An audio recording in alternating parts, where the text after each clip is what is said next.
Welcome to everybody to King's Cross. This is a public meeting of the London TravelWatch board. I'm Arthur Weasley, I'm the chair of the board. And so we're going to have an hour, first of all, to discuss accessibility issues. I'm really pleased to have three very knowledgeable guests today. We have Alison Smith, who is the accessibility lead for GBR Transition Team, Great British Railways Transition Team. I mustn't abbreviate. So Alison will start off with some discussion also about a presentation, not formal, but just to tell us what's going on within GBR.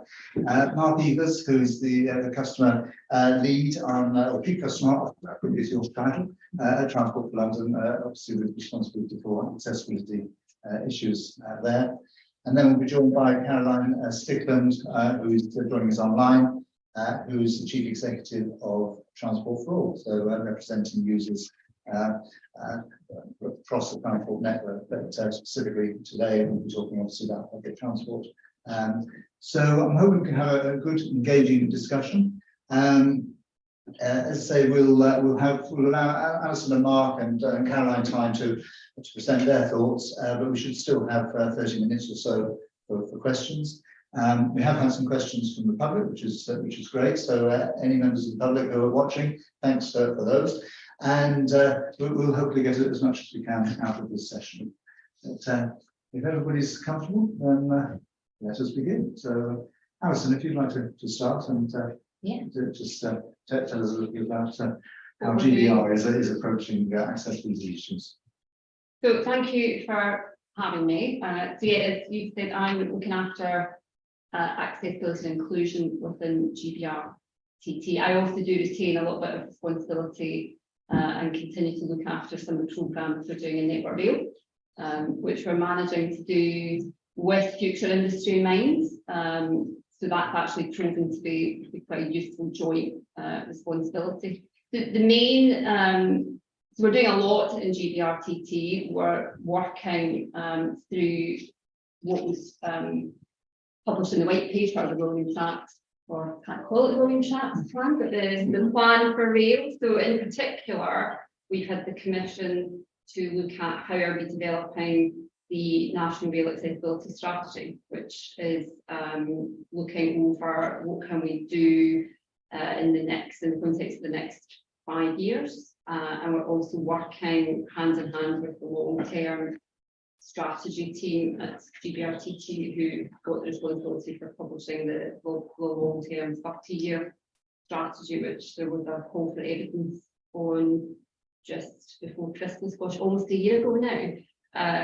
So that has widening accessibility as one of its core objectives, and so the MRAS, which we're now calling National Rail Accessibility Strategy, is looking slightly nearer term, but all pointing to an ambition for that 30-year long-term strategy. So that means we get the opportunity to look at, well, it's a very comprehensive scope we've got. So we're looking across infrastructure, which continues to be a significant gap across our old railway. So we've got what we're doing and looking at in stations. That's going to be significantly helped by the results of the audit, which some of you may know Department for Transport commissions, in fact, before the plan for rail came out, but they've been auditing all 2,576 of our stations, and we'll get an almost unparalleled level of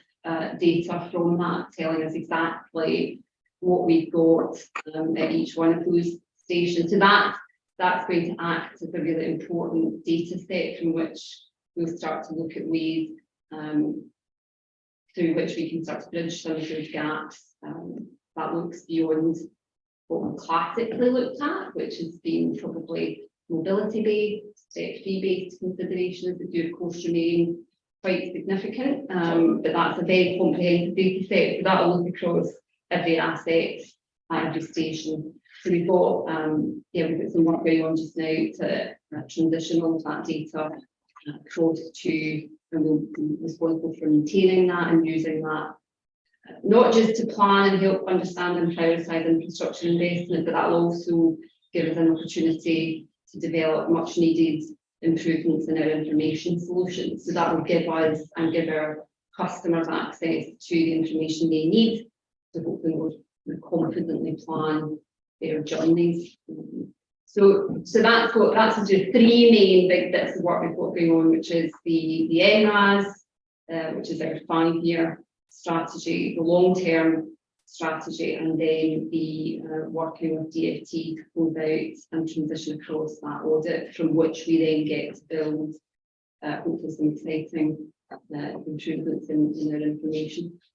Can I just ask her, just to interrupt, Yeah. what's the timescale then of that audit from DfT? So they are virtually complete in doing the initial physical audits, and then they're working through quality assurance phase.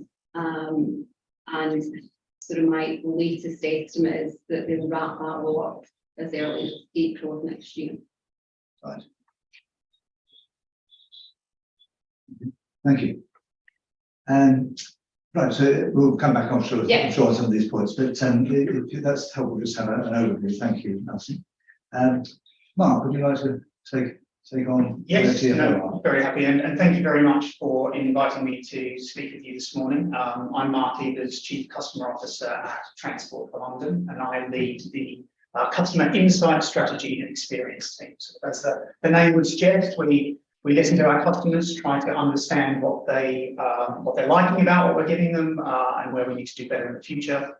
A strategy team that comes up with plans to address those concerns and where we're not currently matching up against expectations, and an experience team that rolls up its sleeves and gets involved with operational colleagues and others across TfL and other operators in improvements across the public transport network.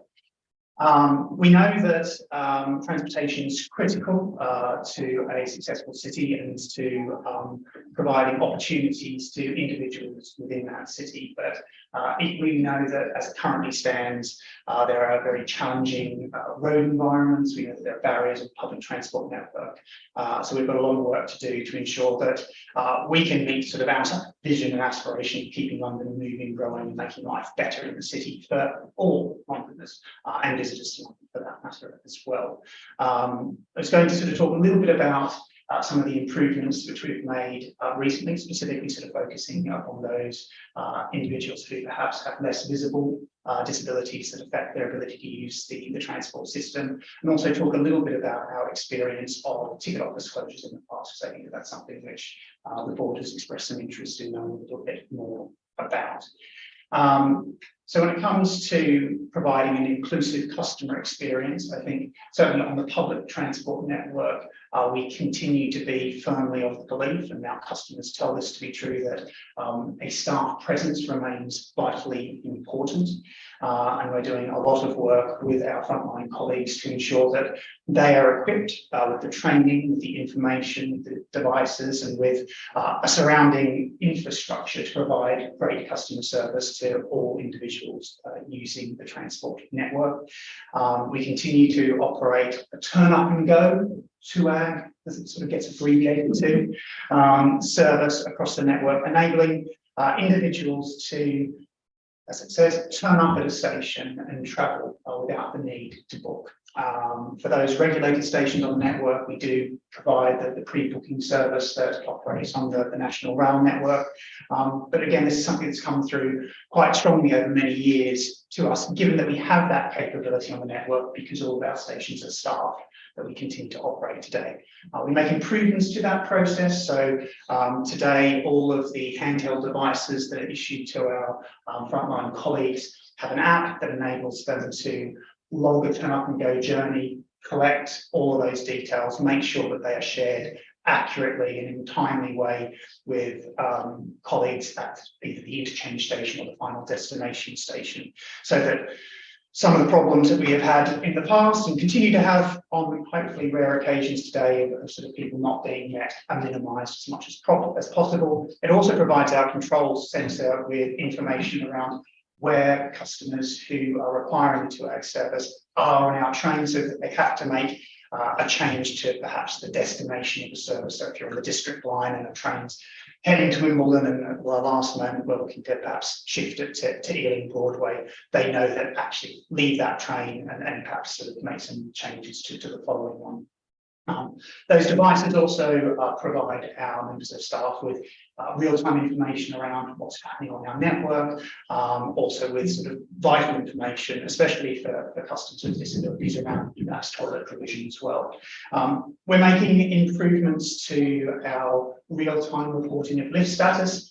We know that this is an enormous pain point for many of the people who really rely upon lift status when sort of planning their journeys and travelling on the network. You perhaps would be surprised to learn that often we don't know a lift is out of service until a member of staff conducts sort of a periodic check of the station, or a customer tells us. So we're currently investing to make sure that the systems on the lift management system itself, in an automated way, report that information not only to our maintenance team, so they can crack on and get the problem sorted as quickly as possible, but actually links seamlessly through to our customer information channels, so that again, people travelling on the network receive updates in real time, both when a lift goes out of service, but just as importantly, when the lift comes back into service as well. What else do I want to touch upon? The importance of diversity and equality training is recognised across the organisation, not just for frontline colleagues, but for leaders within the organisation and for others that support projects as well, such as finance colleagues or sort of project sponsors. A key facet of that diversity and equality training is around hidden disabilities and neurodiversity, trying to, I guess, address the fact that often we haven't really acknowledged the diversity that exists within disability. We've got a proud history of having the travel support card available for many years now. Please offer me a seat badge and card, which has been available on the network for about 5 years, and pleased to say that we've issued in excess of 100,000 cards now that provide individuals with a means of demonstrating to other customers that they potentially need to see without needing to go through what can often be a sort of really awkward and potentially sort of difficult conversation justifying why they might need that seat. Again, as part of our disability and equality, diversity and equality training, we also make sure that our frontline colleagues are aware of the sunflower lanyard and sort of other things that are happening within the broader transport environment, so that they are able to assist customers to the best of our ability as well. We continue to work on step-free access. Pleased to say that we continue to make more stations on the network step-free. Having said that, the majority of our stations still aren't step-free, and that's an area that we continue to work upon. Obviously, very challenging given the current funding circumstances that we have. However, we have recently completed a consultation on step-free access with more than 5,500 respondents to that, both highlighting how they want us to approach which stations we might make step-free next, but equally also pointing out some of the other things which we need to focus on in order to make the network more accessible, such as better toilet provision, better accessible signage as well. At the moment, we've got a trial underway on the network of what are called bridging devices, or air quality bridging devices. You'd be very familiar with manual boarding ramps that are used across the network to assist customers to move from the platform onto the train when there is either a vertical or horizontal gap between the train and the platform. But even about what are level access stations, there remains a gap, and we know that some customers find that gap challenging to bridge, especially if they're using chairs that have smaller caster type or swivel wheels at the front, and we have had incidents of where wheelchairs have become stuck in that gap. So in order to try to overcome that and make sure that we remove as many barriers as possible, we're trialling on the Jubilee line at the moment, which is level access, a smaller bridging device. It's the same width as a regular boarding ramp, but it's only 200 millimeters long, and it just provides an opportunity for people to come to go across that gap as well. It's out on the network, and we're encouraging as many people to make use of that as possible, so that we can learn to see whether it's of use, see what else we might need wrap around it and hopefully to roll out more broadly across the organisation as well. And then lastly, just wanted to draw attention to something which our diversity and inclusion team have been working on, which is a publicly available specification, like basically part of the British Standards Suite, PAS 6463, which is all about how we can improve the built environment for neurodiverse customers. Again, an area which historically we haven't necessarily put as much emphasis into as we should have done. It's a recognition that everybody experiences the built environment in different ways, and currently there are parts of our network which are very difficult for some customers with a neurodiverse condition to make use of. Certainly I've had the experience of travelling with a customer through one of our longer tunnels that has very small mosaics around the outside, and it can be a very disorientating environment. But that's something which certainly wasn't considered at the time. It was just somewhat a design feature, and without full appreciation for the impacts that can have on some of our customers. So great that has been developed, and hopefully that is the first step towards a British standard on neurodiverse design. Many of you around the table will be familiar with the work that we did historically around the closure of ticket offices on the London Underground network. We worked very closely with London TravelWatch, both in the implementation and then with the review that came after that as well. I think fair to say that it was a huge effort to manage that transition in a way that hopefully had no to minimal detrimental impact upon our customers. It was born out of a recognition that actually fewer and fewer people were making use of our ticket offices in order to start their journey, and that actually by trying to get our staff out into the ticket hall from behind what was often sort of a 2-inch thick bit of glass, they could be more helpful to our customers. It wasn't a fast process. It took an awful lot of stakeholder engagement, working with yourself, but also a variety of other customer groups as well, in order to identify the mitigations that were required in order to facilitate that. So significant improvements to our ticket machines, and increased the number of our ticket machines across the network. Every single one of our station staff went through a new customer service training, recognising that for many of our staff who had spent, in some cases, decades within a sort of a ticket office environment, it's quite a big thing to sort of step out and to sort of be sort of much closer to sort of customers and requiring to provide a different type of customer service. So we did that work as well. Equally, we opened up visitor centres at those locations where we knew that there would be a greater proportion of customers who are less familiar with using the transport network. And then we took it slowly, only closing a few offices every month so that we were able to then sort of progress and learn from the mistakes. Having said that, we didn't get it all right. And one of the key things that sort of came out of your review of the ticket office closure program was that our uniforms weren't sufficiently visible. And so it might be one thing to get our sort of people out within the ticket hall environment, but if they're all dressed in blue, like a lot of other people dressed in suits at the time, not so much of them, but yeah, they can disappear into the background. And so we worked with you in order to make our uniforms much more visible. And certainly as we look to new uniform designs in the future, that idea of making sure that our staff are visible to customers remains critically important. So I guess in summary, I think we've made significant progress in recent years. However, I guess that the recognition is that there's still a lot further to come still.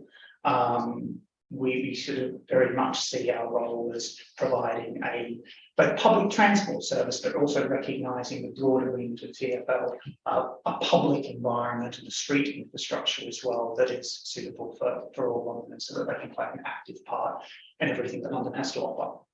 Thank you. Thank you very much, Mark. That's helpful, and certainly some prompts there for some questions going forward. I think I can introduce Caroline. Caroline Stickland, who's from the Chief Executive of Transport for All. Thanks very much for joining us, Caroline, remotely. It's good to have you. I hope you can hear everything. And but please, over to you. I'd like to hear the user's view of transport. Thank you, Arthur, and good morning, everyone. So yes, I'm here representing Transport for All. We're a disabled-led group focused on access to public transport and street space for the 14.2 million disabled people who live in the UK. And we're pan-impairment, so we're here for every disabled person. And when I say disabled, I'm explicitly including within that people with chronic illness, people living with mental health conditions, neurodiverse people, older people with age-related impairments as well. And we're a membership organisation, so we have over 800 members who are disabled people who share their experiences with us, and that's how we kind of hear the perceptions and insights of people with that lived experience, as well as being disabled people ourselves on our staff team and on our board of trustees. So what I wanted to start with this morning is sort of really just taking colleagues through a typical experience of a disabled Londoner, perhaps who's making their commute into work. And just wanted to demonstrate kind of the opportunities that are there for making our transport system more accessible so that disabled people can travel from A to B with the same freedom and independence as everyone else. So picture, if you would, please, a disabled person who is leaving their house in the morning. They're going to walk or wheel to the bus stop, and they're going to get the bus to the train station and to get the train into work. Might be a journey that some of us have taken this morning, might be one that some of us take quite regularly. So I just wanted to demonstrate what some of the barriers are that we face as disabled people getting around London. So starting with walking and wheeling, so getting out of our front door. And I know that this meeting is focused on public transport, but actually people make multimodal journeys. You know, we don't just get the bus or get the train, we need to get to that infrastructure first. And we know that 68% of disabled Londoners feel that the condition of the pavements prevents them from being able to spend time on the city streets. That's almost 3/4 of Londoners. And 43% of disabled Londoners said that pavement obstacles or clutter were a barrier to being able to walk or wheel more around their local area. And by obstacles and clutter, I mean things like bins, signs, electric vehicle charging points, A-boards from businesses, perhaps pavement dining that we've seen an increase in since the pandemic, or perhaps discarded hire bikes or hire scooters as well, cluttering the pavement. And these can be barriers to wheelchair users who need to navigate around them. They can be barriers to visually impaired people who might walk into them and not know that they're there. And they can be barriers for neurodiverse people as well. It can be confusing or a bit overwhelming to have such a crowded and cluttered street space that you need to navigate around. And if you're cycling, it's not that much better. Wheels for Wellbeing did an annual survey of disabled cyclists, and they found that inaccessible cycle infrastructure was cited by disabled cyclists as the biggest barrier to cycling. So that could be you know, places where you need to dismount and push your bike, which is not accessible for people who use their bikes as mobility aids, or it could be narrow cycle lanes that aren't wide enough for non-standard cycles. So I hope that gives you a sense of some of the barriers, you know, just in terms of getting out of our front door to that piece of transport infrastructure. So now we've got to the bus stop, and now we're going to be getting onto or into the bus. So why do disabled people use the bus? Well, it's actually our second most used form of transport for disabled Londoners after walking and wheeling. So it is where how a lot of disabled people like to travel. That's not necessarily by choice. It's often because it's the only accessible option to us. So around 2/3 of disabled Londoners do not have any household access to a car. So we're very likely to use the bus. However, we do face barriers doing so. As I'm sure you'll all know, there's only one priority space for wheelchairs per vehicle on London's buses. And oftentimes that space might be occupied by another passenger, a parent with a buggy and so on. And that can lead to a confrontation or a conflict around who's in that space. Also, the grab poles in some buses mean that people who use mobility aids struggle to kind of get in and around those grab poles because of the way they've been designed. We know that ramps are an issue for boarding buses. So although it's policy for drivers to check that ramps are working before they leave the bus garage, we do hear regular stories through our community of people trying to board or alight a bus and the ramp simply isn't working.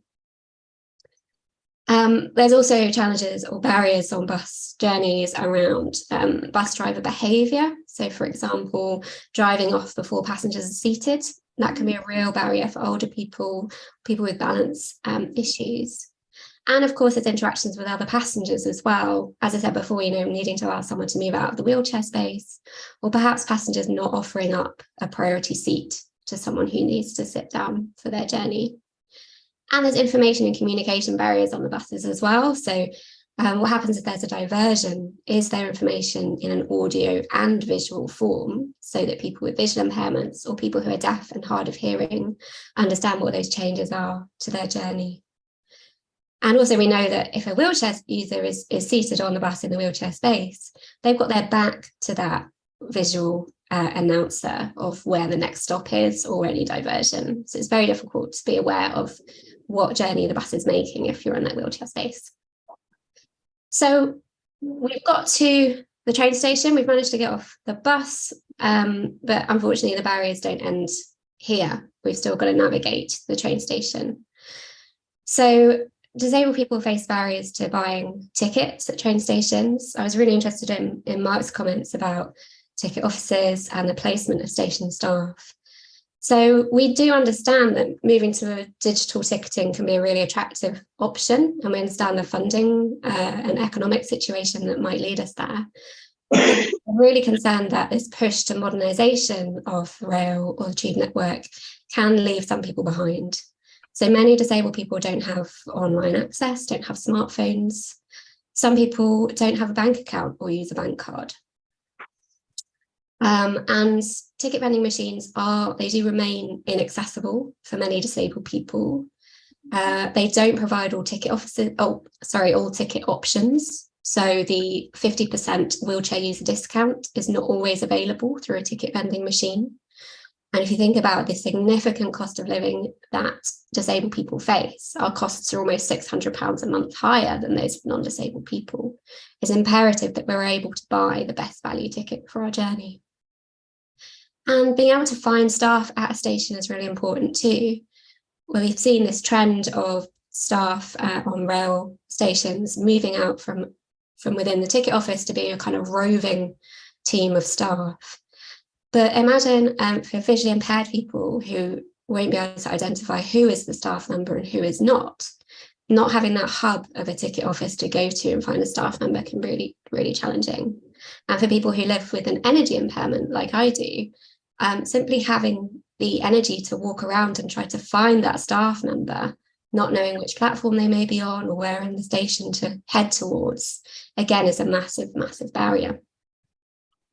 So we're really keen that ticket offices are retained and that staff are equipped with the training and the knowledge to help disabled people to get that best value ticket and to get the assistance that they need. Within train stations as well, the wayfinding can present significant barriers with signs and instructions being hard to follow, or using jargon, or just using graphics that aren't necessarily very clear to all disabled people.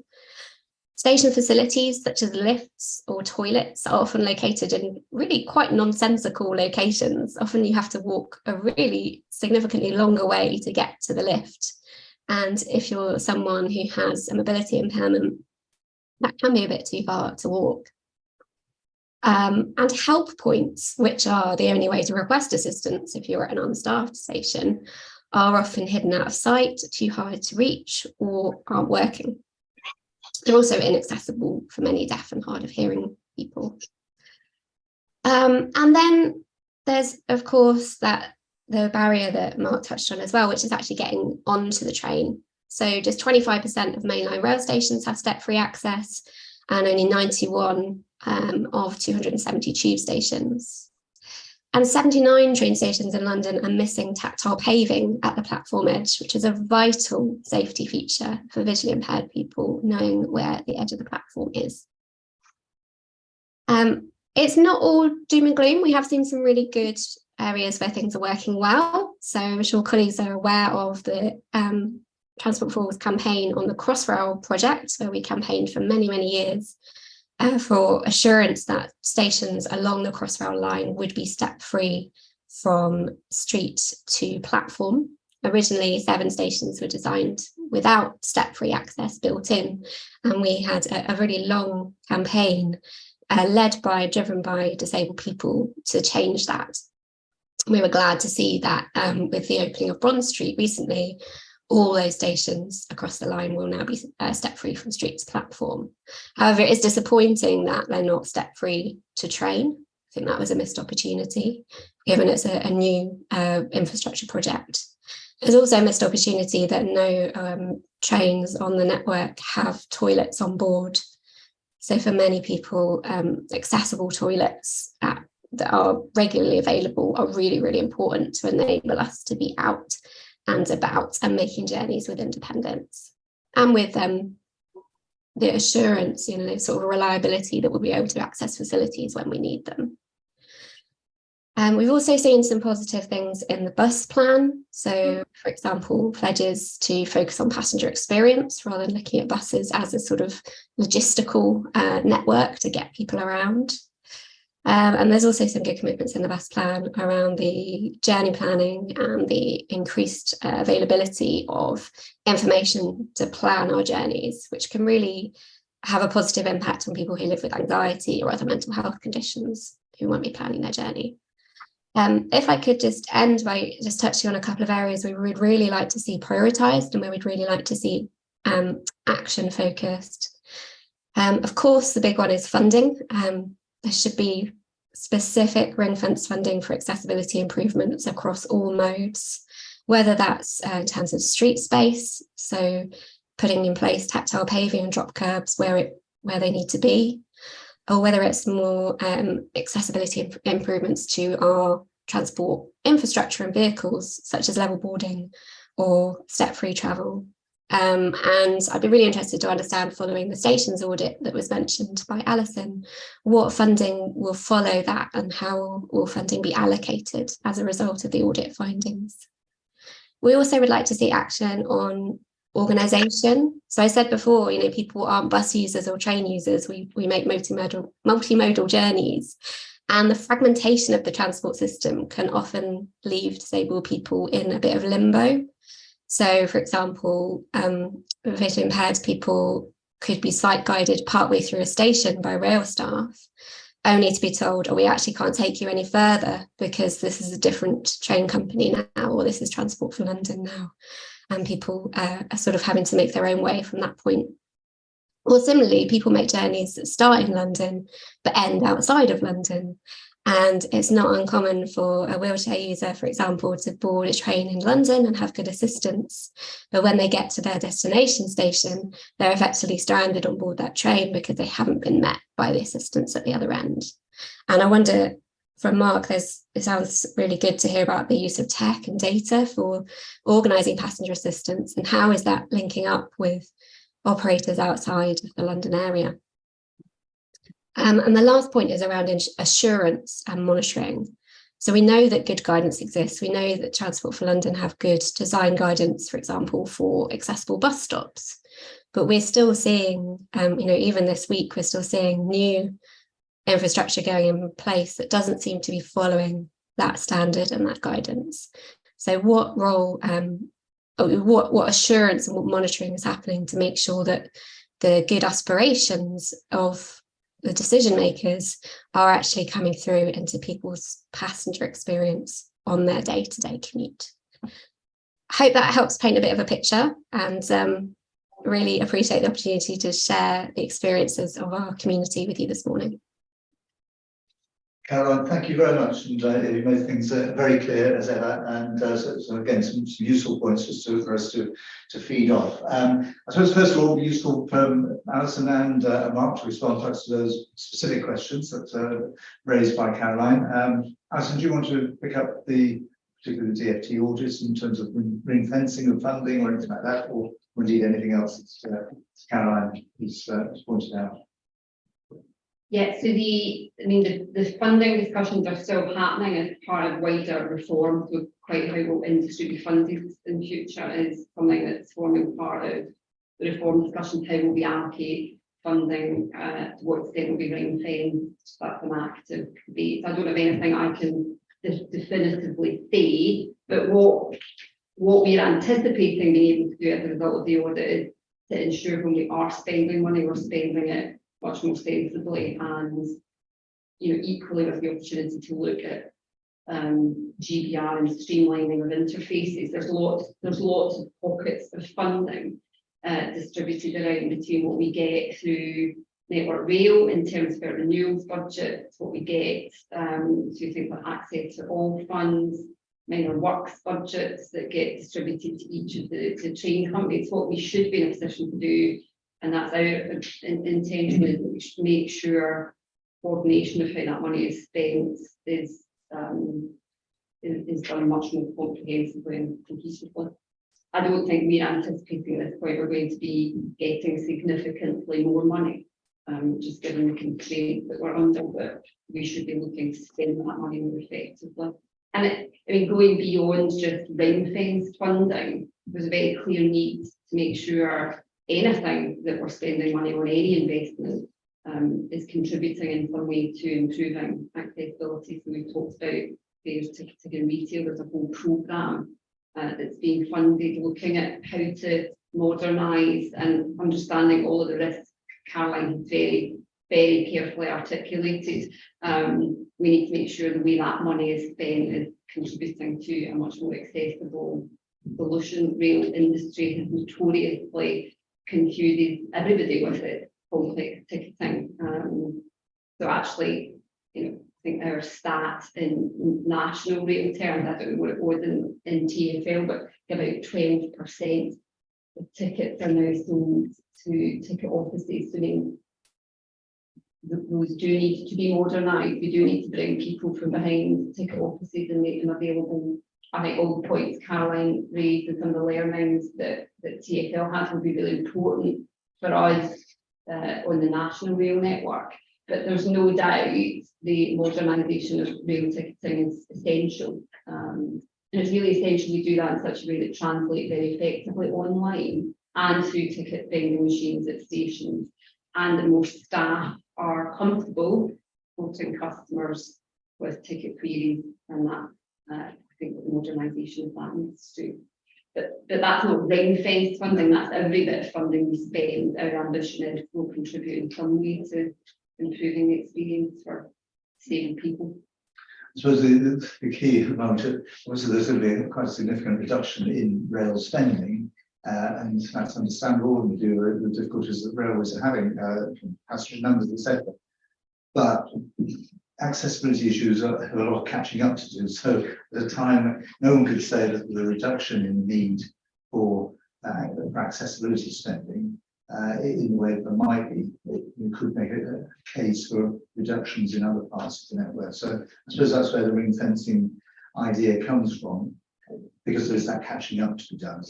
I think there's a place for both, though, is all I think I'm saying. I think it's important that we're able to protect where a general case couldn't be successfully made, and if we relied only on renewal activity, I mean that's too long. But we should certainly make sure that anytime we are spending money on anything that can and will have a difference depending on how we do that, it needs to be improving how inclusive that product or that service is. And actually that ought to mean then we are getting more from the money that we are spending. Yeah. Thank you. Mark, I know there's some particular points. Yeah, I was going to pick up a few of points from Caroline as well. So I very much recognise the problems that you highlighted around fragmentation that sometimes happens due to different organisational structures that make a lot of sense to us, but absolutely have no bearing on a customer journey who's just trying to get to where they're going to, whether that be out somewhere or trying to get back home. And actually we have sort of recently, or relatively recently, commenced a big reorganisation of the way that TfL is structured, bringing all of our operational modes, again a word that means nothing to a customer, but all of the different parts of our business under one chief operating officer, and with a operational leadership team that convenes several times a week and is starting to talk about issues from a customer's perspective, because they get to see not only the piece of the puzzle that they're dealing with on a day-to-day basis, but they get to understand some of those interface issues more and more. That's just the beginning, and I guess there is a desire to look to see how we're able to better integrate the actual operation of the transport network at particular locations. And I think what we'll end up doing is perhaps starting with some of our key interchanges. There are some great. Stratford is a wonderful example of where you've got multiple TfL operations. So you've got the Jubilee line, the Central line, you've got the DLR, the Elizabeth line, you've got a variety of different train operators, and you've got a big bus station outside as well. And at the moment, they're all run separately. And an individual requiring assistance is often handed off multiple times if it goes well. On occasions, that handoff doesn't happen. And so what we're looking to do is to start to create one operations team at a location like Stratford. It's early days in sort of thinking about how this would happen, and there are very, very good reasons as well for the way that we've been set up historically. So we need to think about how we make those changes so that we don't just create gaps somewhere else. But there is absolutely this recognition that the time for organising ourselves in a way that it makes sense from a sort of a logistical standpoint. So that might have been one of the words that Caroline used, but thinking more of it from a customer experience perspective is really important. Another point that Caroline raised was around the need to link up with advances that are happening in other parts of the railway network outside of London, and also to learn, I think, from what's happening in bus networks and other transport operators across the country as well. Again, I think that's an area where perhaps TfL has maybe not done as much as it could have done in the past. We've got really good relationships with many of the transport operators elsewhere, and we're building upon that. What we do have are quite robust processes in place already to ensure that somebody that is seeking sort of support that transitions from a national rail service to a London Underground or other service is handled. It's not as good as it could be, and I think that technology will provide an opportunity to do better. So there are advances with apps that will be used by the National Rail Network that we've already had some preliminary discussions about adding that into our suite of applications available on handheld devices for frontline colleagues, and we need to just work out how that then talks to our pre-existing stuff so that we don't again end up creating another gap. And then sort of the final point I was going to pick up on was this sort of the point around assurance that what we want to do actually translates to what happens out on the network. And again, this is something which equally I have seen where often I'm involved in the beginnings of projects, and I see architects and artists' impressions of what something's going to look like, and I get assurances that and then I go along to the launch event and it's like, hang on, that doesn't look like what it's very different. And so that comes back to this need to change the culture of the entire organisation, why it's so important that it's not just frontline colleagues that are getting involved in diversity and quality training, it's everybody across the organisation that understands these issues, the importance to address it, and what their role is in doing that. It's why it's critically important that we build into our processes from beginning to end, starting with adherence to the right standards, ensuring that those standards are up to the right specification as well, because many of them are out of date and need improvement. So that making sure that those standards are well understood and adhered to, that we follow the processes, and that we don't just give lip service to them. So it's not an EQIA isn't something that you do at the end of the project as a tick box exercise to get it across the line. It starts at the very, very beginning, and it seeks input from people from outside of the organisation very early on and throughout the process to make sure that we end up delivering what we want to, recognising that sometimes there's a need compromise and we can't do everything, but that needs to be entered into in a with open eyes rather than something that sort of just appears at the last moment. And we need to have the right governance processes to make sure that when decisions need to be made during the life cycle of a project, they're done in a structured way again, so that we understand them. And if mitigations are required, we can look at those at the appropriate point in time. And then at the very end, and something which is working quite well and is still relatively new, is this idea of a customer readiness check at the very end, just to make sure that any last minute snagging, anything that perhaps did get missed in the process, to the best extent that we're able to, can be sort of fixed at that last second, or entered into a program so that we can come back again and get it right. Hopefully, we need to do that less and less if we can fix the other parts of that process. But it's something that we're working on. But I certainly do recognise that there's a problem sometimes in the organisation. Okay, thank you, Mark and Alison. I'll give Caroline a quick comeback if there's anything you want to pick up there, Caroline, before I open up to the board. Thank you. No, really helpful to have those responses. I'm mindful I've taken up quite a lot of your meetings, so yeah, I want to make sure you have the opportunity to follow up. Okay, we're an important part of the meeting, Caroline, so don't worry about time. Right, I'll open it up to the board. Alan, perhaps if you don't mind, I'll go to you first. Is there anything you particularly want to pick up from the discussion we've had so far? So for clarity, Chair, I should say that I'm co-chair of Transport for All, Caroline's charity. I also sit on the campaign for that, but obviously today there is TravelWatch. Thank you for having me. That was very interesting. I think, from my perspective, TfL seems to be perhaps 3 or 4 years back, from my railway. The things that you do today for the railway.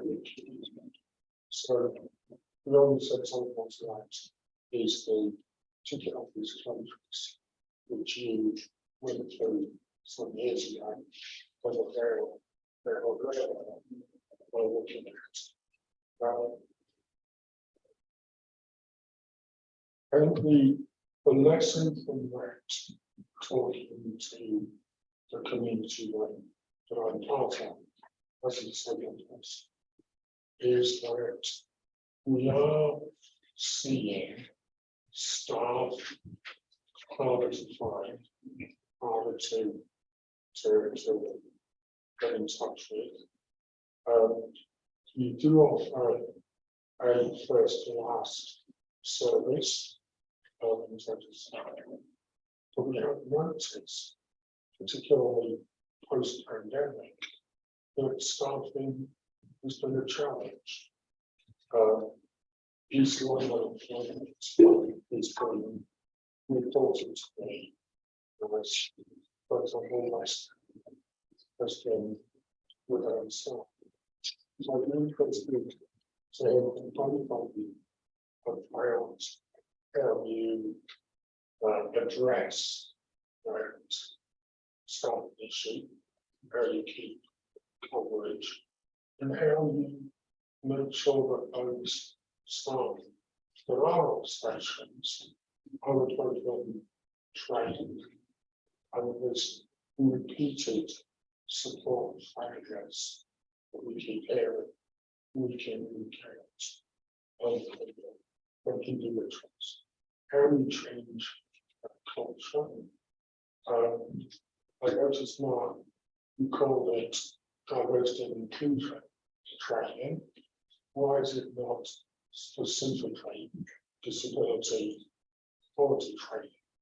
How do you see those different? And is that training developed by and delivered by and involved with disabled people? I've got some other questions. I'll give you a chance to respond with my views. Excellent. Okay, shall I make a start? So one of your points was around staff being harder to find, and something that you have, and people that you've spoken to, especially after the pandemic. I think that is something which we have seen through the mystery shopping that we undertake. There was a period of a couple of years where our sort of operational colleagues were instructed to create distance between themselves and customers, and many felt uncomfortable when they were working in an environment where, if you sort of remember back to the very beginning of the pandemic, where we didn't really understand how COVID was spread, and so we put in place a variety of measures in order to ensure that they could continue to keep transport operating safely. But equally, there were sort of behaviours that crept in for staff for understandable reasons. And I think, for some of our operational colleagues, they got out of the habit of providing good customer service. And so when we undertake mystery shopping, we do look at the quality of staff customer service, and one of the key measures that we look at is around the proactivity of that support, and we have seen that fall off in certain locations and more than others. And I guess, whilst that's understandable to an extent, it does mean that we need to do more to tackle it. So as part of our sort of management processes, we look at how different parts of the network are performing when it comes to staff customer service off the back of our mystery shopping, where there are areas that aren't at the levels that we would hope to see. We sort of focus on that with our sort of management teams to try to understand what is happening locally, to provide them with additional training and support, and we watch those locations more closely. As you also pointed out, there have been issues with staff coverage. We do have sort of difficulties at times with ensuring that we've got enough staff to cover some parts of the network. What we do is, if there are instances where there is a shortage of staff, we try to understand within the patch that's being covered by an area manager, where is it most critical to deploy our station staff, so that, for instance, we're able to have a frontline colleague at a location where there is a lift, so that that lift can remain in service, because we know that if there isn't a staff member present there, that may have to come out. But it is a challenging one, which is being, which you try to actively manage to make sure that the network does stay completely open, and that, as you pointed out, that we have staff members at all stations, first to last train, because we know that that's critical to all of our customers. I think I misspoke. Disability and equality training, DET, is what I should have said. It is undertaken with the assistance of our diversity and inclusion team, and I think I'm just getting those mixed up. So it is specifically around disability and but looking at those broader elements of equality, so that the diversity of all of our customers is understood, and that we're able to support them when travelling. And it is undertaken that disability and equality training is undertaken with the support of an external provider that has trainers who have lived experience of disability, so that we're able to better pass on to all the people that undertake that training an understanding of the importance of actually providing a service and the impact that it can have if we fall short of where we need to be. So that's why TFL is Harold Brown's language. So That's your yeah, so yes, I mean, many of the same points that Mark's made are true from a national rail standpoint in terms of training provision. So through our accessible travel policy, which the ORR spent quite a number of years consulting on and working with industry on, we all now, and that includes Network Rail, we now deliver disability and equality training. We do that with trainers who have lived experience. In Network Rail, everybody in Network Rail is being trained. We've trained all of our station staff. They get a more comprehensive training that's done in person. We did suffer a little bit because our training occurred during the pandemic, so we had to do some of that virtually. But we did do that with trainers with lived experience, and then all of the 40,000 people in Network Rail are getting disability and equality training. They'll have a slightly less extensive package of training, but and we will be planning to repeat that every so often. We're going to refresh that very soon with, we're adding a module for everybody on understanding the role of a diversity impact assessment, so they can, regardless of the role they're in, they can understand the relevance and importance of that. Plus we're revamping that whole process. That will be an official standard in Network Rail, and tool, better guidance. All of that's happening over the next 6 months. And then as an industry, when we think about the disability equality training, we're now looking as an industry at whether we can better leverage how we do that, because we've all done it individually, and that probably means there's about 15 or 16 different versions of disability and equality training. So we're looking to see where we put the best examples and see if we can deliver a slightly more consistent approach. In terms of how we're staffing the network, from a GBRTT standpoint, we're not getting quite so involved in that. But one of the big things, again, I'll talk a little bit about Network Rail. One of the big things that we did do a couple of years ago with the support of colleagues is one team. Like Mark's mentioned, that is something they're looking to do at Stratton. And what that effectively means is your customer doesn't care who you work for, they just want the service they expect. But we have in some Network Rail stations as many as 6 different teams operating and serving customers, and we're not doing that efficiently. So one team, which has started as more of a collaboration exercise, that will be getting, if you like, hardwired into future operating models, so we can deliver a much more effective service and present as one organisation, not 6.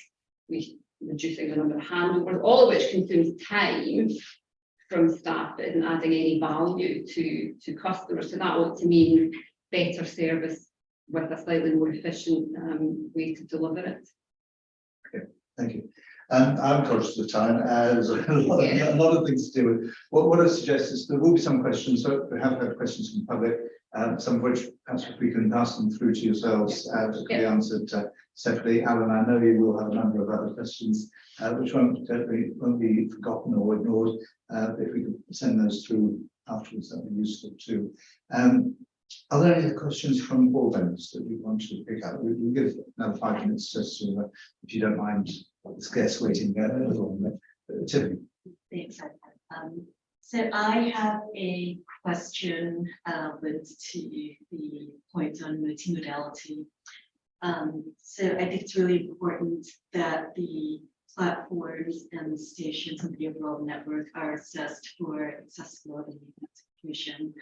And I'm wondering what scope there will be for GBR to improve the actual train carriages, because it often feels like there's a manufactured conflict for space between disabled people, cyclists, and people, often women with prams and young children.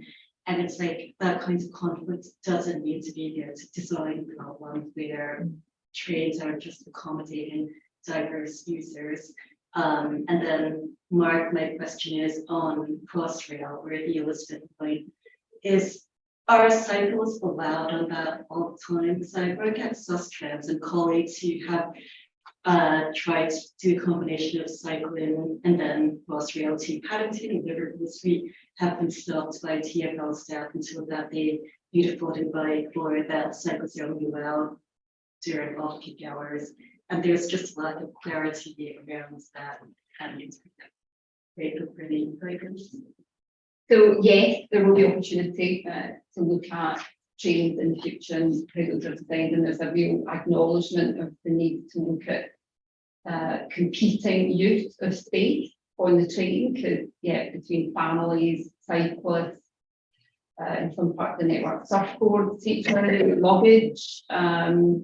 So there's, we're competing for use in a relatively small space. So there is some work going on looking at future train design in conjunction with manufacturers. There's actually some really interesting work the Dutch Railways did, which we will be we've spoken to them. They did a really interesting concept train which they have started to test and deploy. And it thinks about the way to use space on the train in quite a different way. It's not thinking about zones in quite the same traditional way, first class, standard class, which is what you see in a train, outside a metro examples. It's thinking about activity zones on the train. It's just a different way of thinking about how to design those trains. We will steal with pride, and actually they're very keen on collaborating with us, which is great for us because from a manufacturer standpoint, because we buy trains from the same manufacturers that we do those. So yes, that's absolutely in our sight.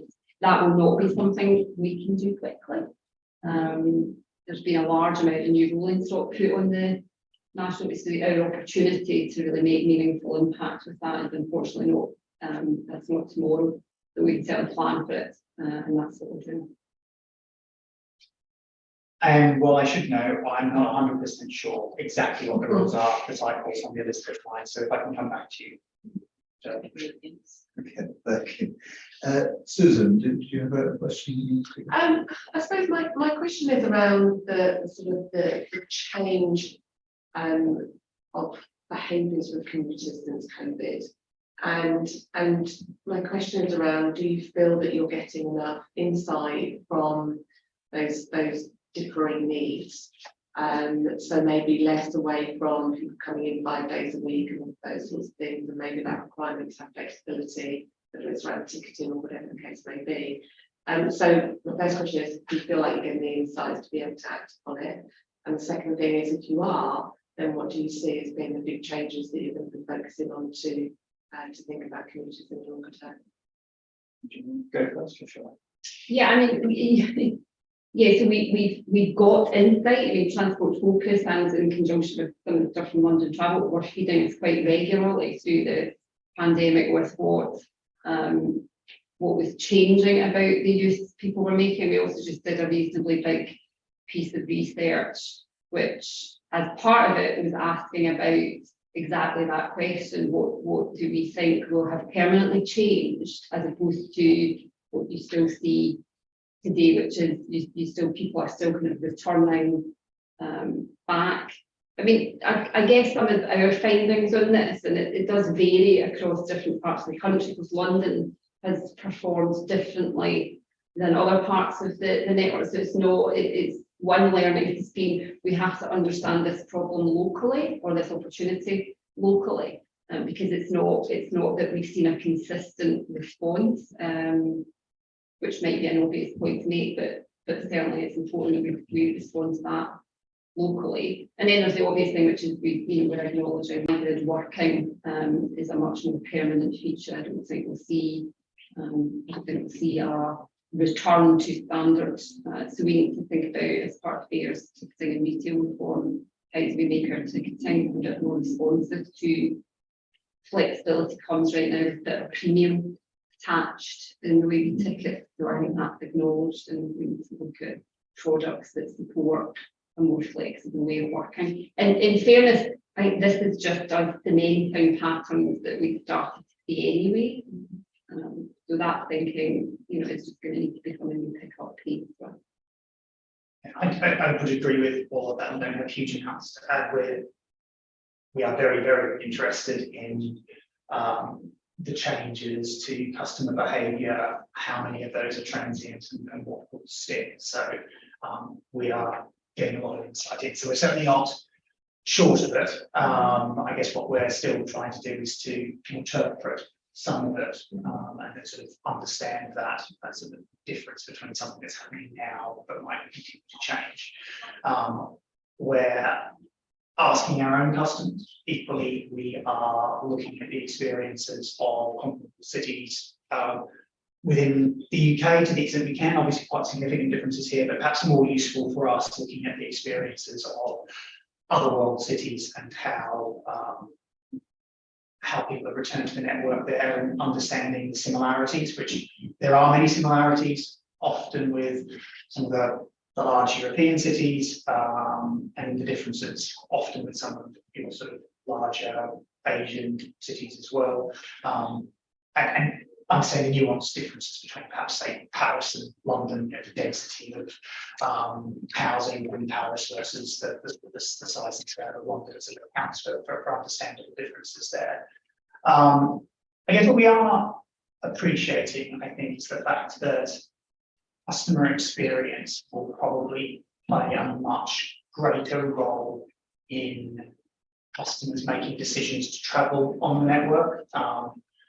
For most of TfL's history, we have organised ourselves around two peaks, commuter traffic, and everything else just finds its way around that. And whilst we are very much keen to support a vibrant London set of commuters, and we're keen to expand that out across the working week, there is an appreciation that people aren't going to be travelling. There is this percentage.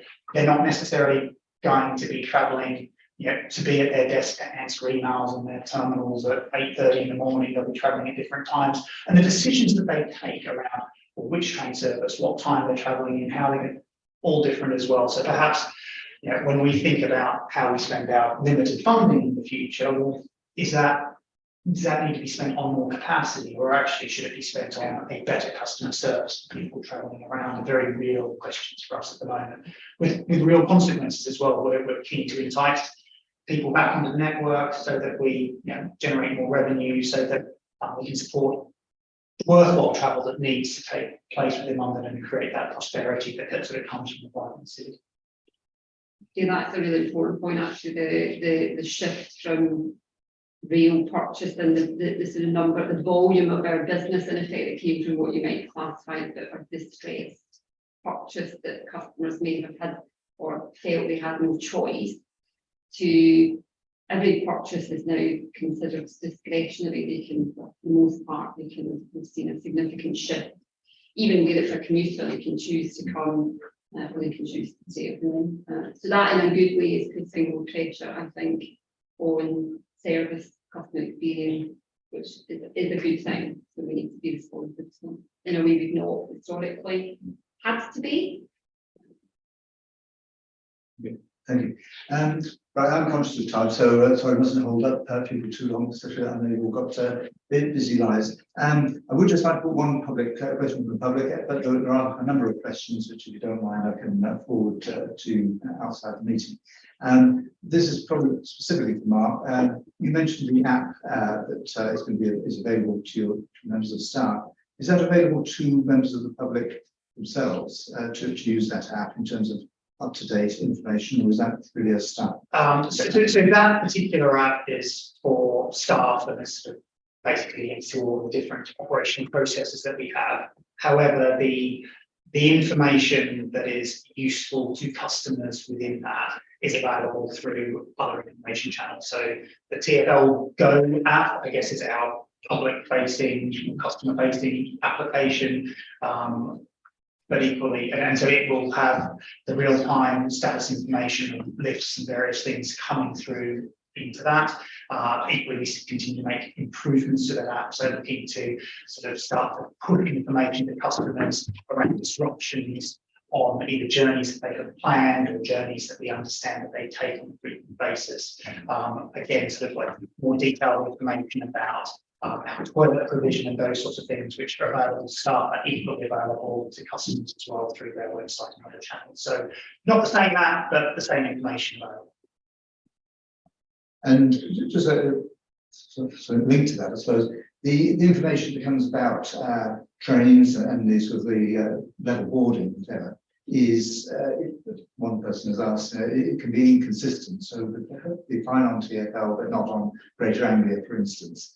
So where the connection is with a national rail provider, you mentioned Stratford, so might be a good example. What's being done to make that sort of more seamless? So we're talking about the support transition when a person is sort of coming off of making this up, high speed one onto, yes, sort of Stratford station. So I guess there's often it comes down to getting operational teams at those interchange locations together to make sure that there is a clear understanding of the processes that are already in place. Because what sometimes happens is really robust processes are designed that will work and they don't get executed as intended. So when we get a complaint or when a staff member sort of makes us aware of there being an issue, we will look at what's happened at that location, try to get to the root cause of it, understand whether or not it was a case of we didn't do what we should have done, or whether or not actually this is a genuine new gap that we hadn't thought about previously. If it is a gap, we'll fix the process and then train staff locally to deal with it. If it is a sort of a problem with how we've implemented our policies, then again, we will send people to go out and speak to local staff to sort of coach them in how to undertake that, to make sure that there are both formal, but also really importantly, informal connections with other operators so that there is a greater camaraderie at stations so that they are more inclined to help one another out. But it's an ongoing effort. I guess the other piece is also if our local station staff say, well, the process doesn't work, then we have to go back and design that as well. We'll also very happily talk to Mark at the point we have our audit data back to make sure that data will be made available in format that TfL can consume. So actually we'll talk to Mark about that. That will allow for some of that consistency to be introduced. Yeah, I think it's where there is that connection or disconnection sometimes Right, I'm conscious and Priya, I'm sorry if you've got a question from afar, but what we will do, we'll feed all the questions in and make sure we get answers, and we'll use those on websites separately. But I'm conscious we have overrun that a little bit, but great because there's so many good issues to deal with. So I'd like to thank Alison and Mark and Caroline.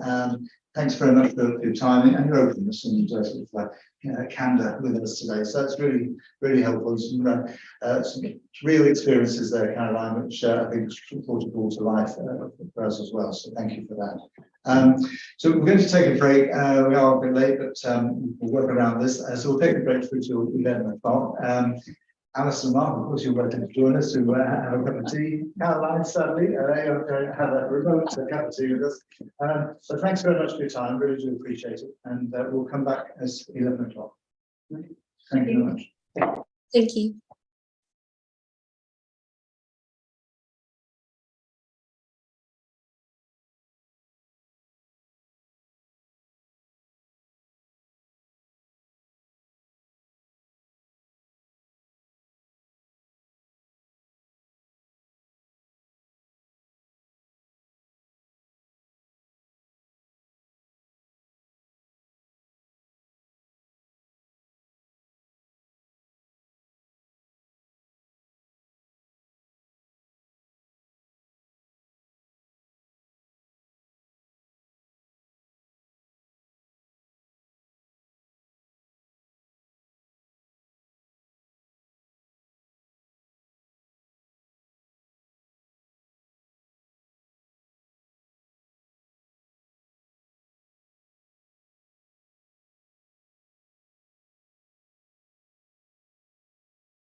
I'm going to go. Yeah, no, Put myself totally. around there, and I'm a bit more visible to. Yeah.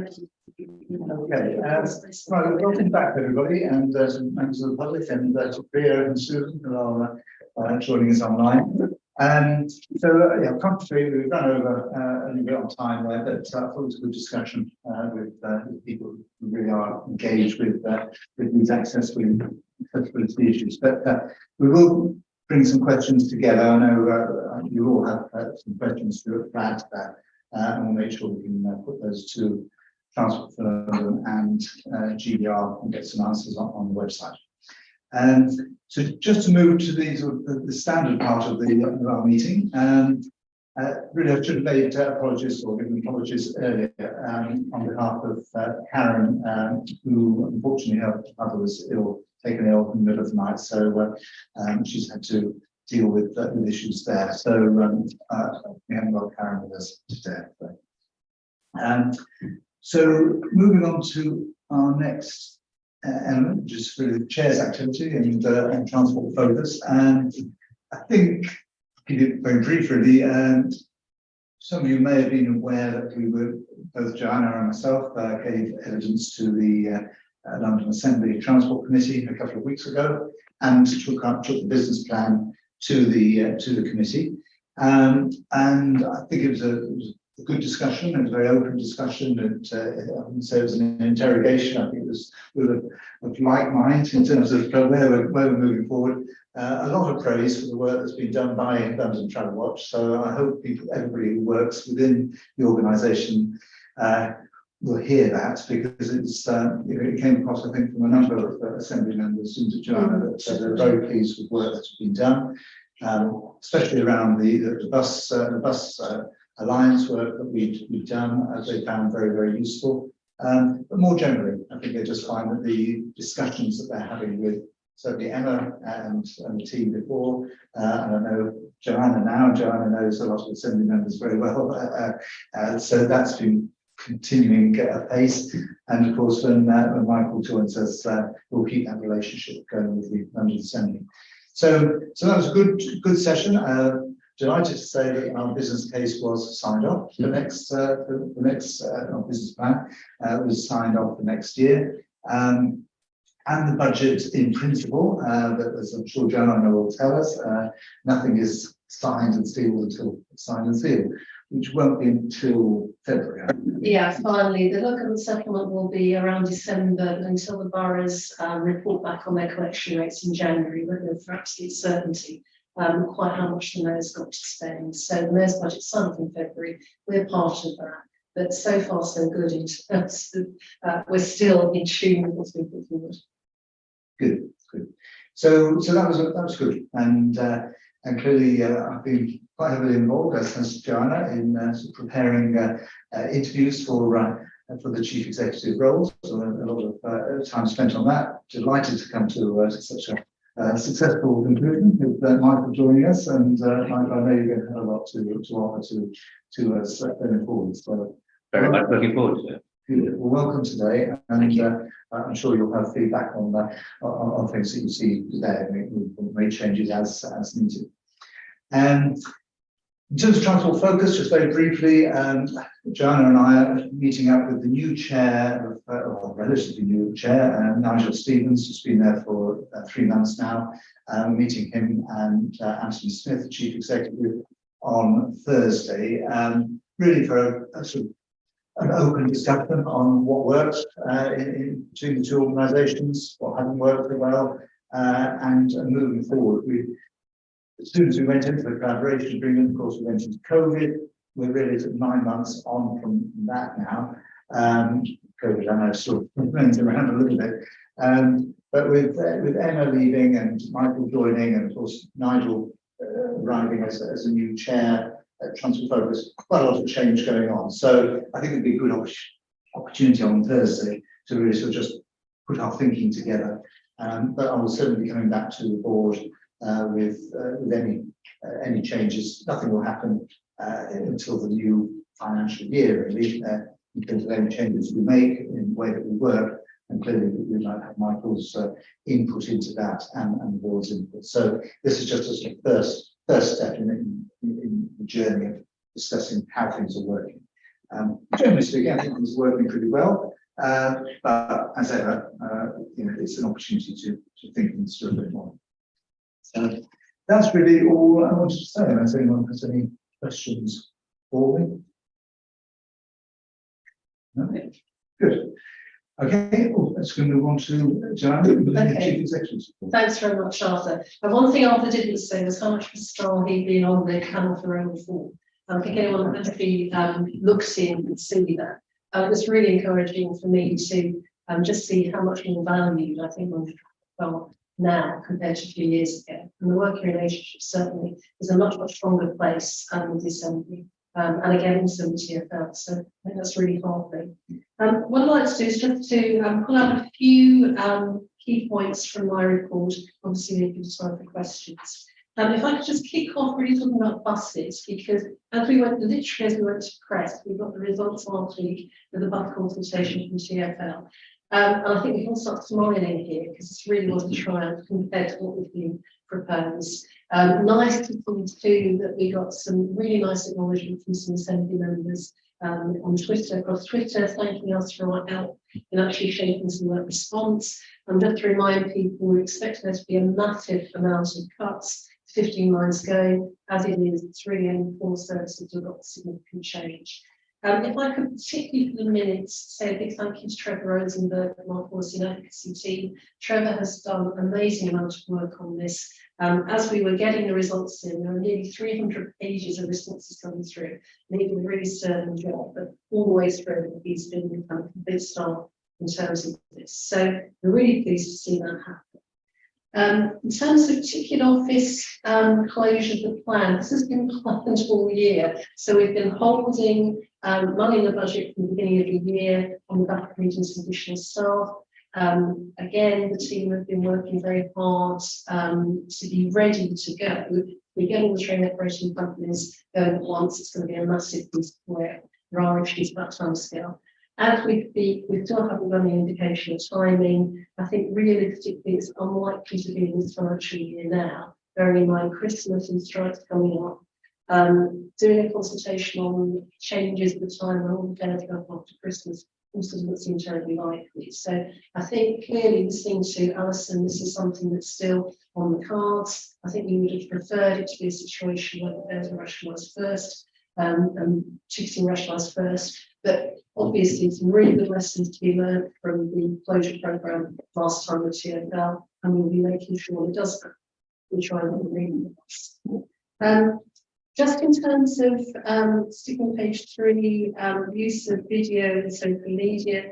Again, we have a movie star in our midst, but hopefully everybody's now seen the videos and keep taking Dave on the listeners' minds. I think it's in a great real-time sense of this is what's good, this is where there's still room to improve. Again, we have talked to TfL already about this, and you've got some definite assurances they're going to take away and try and see what they can do in terms of improvements. But I think it's another great sign of us collectively and a good example of working together with the staff and getting our message across.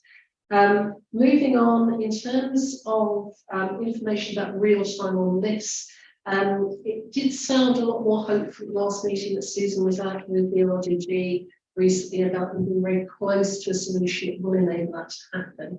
I think, as was mentioned earlier, this was around when I was here last time, so we're not going to count our chickens until it actually happens, but it was sounding like things were getting closer. And if that's the case, it could be a very nice, happy Christmas. I think would it be nice? It'd be lovely if we could say that in the next board meeting. But we Nice, it is Christmas, not next. it would be nice. Just moving on to the organisation development issues.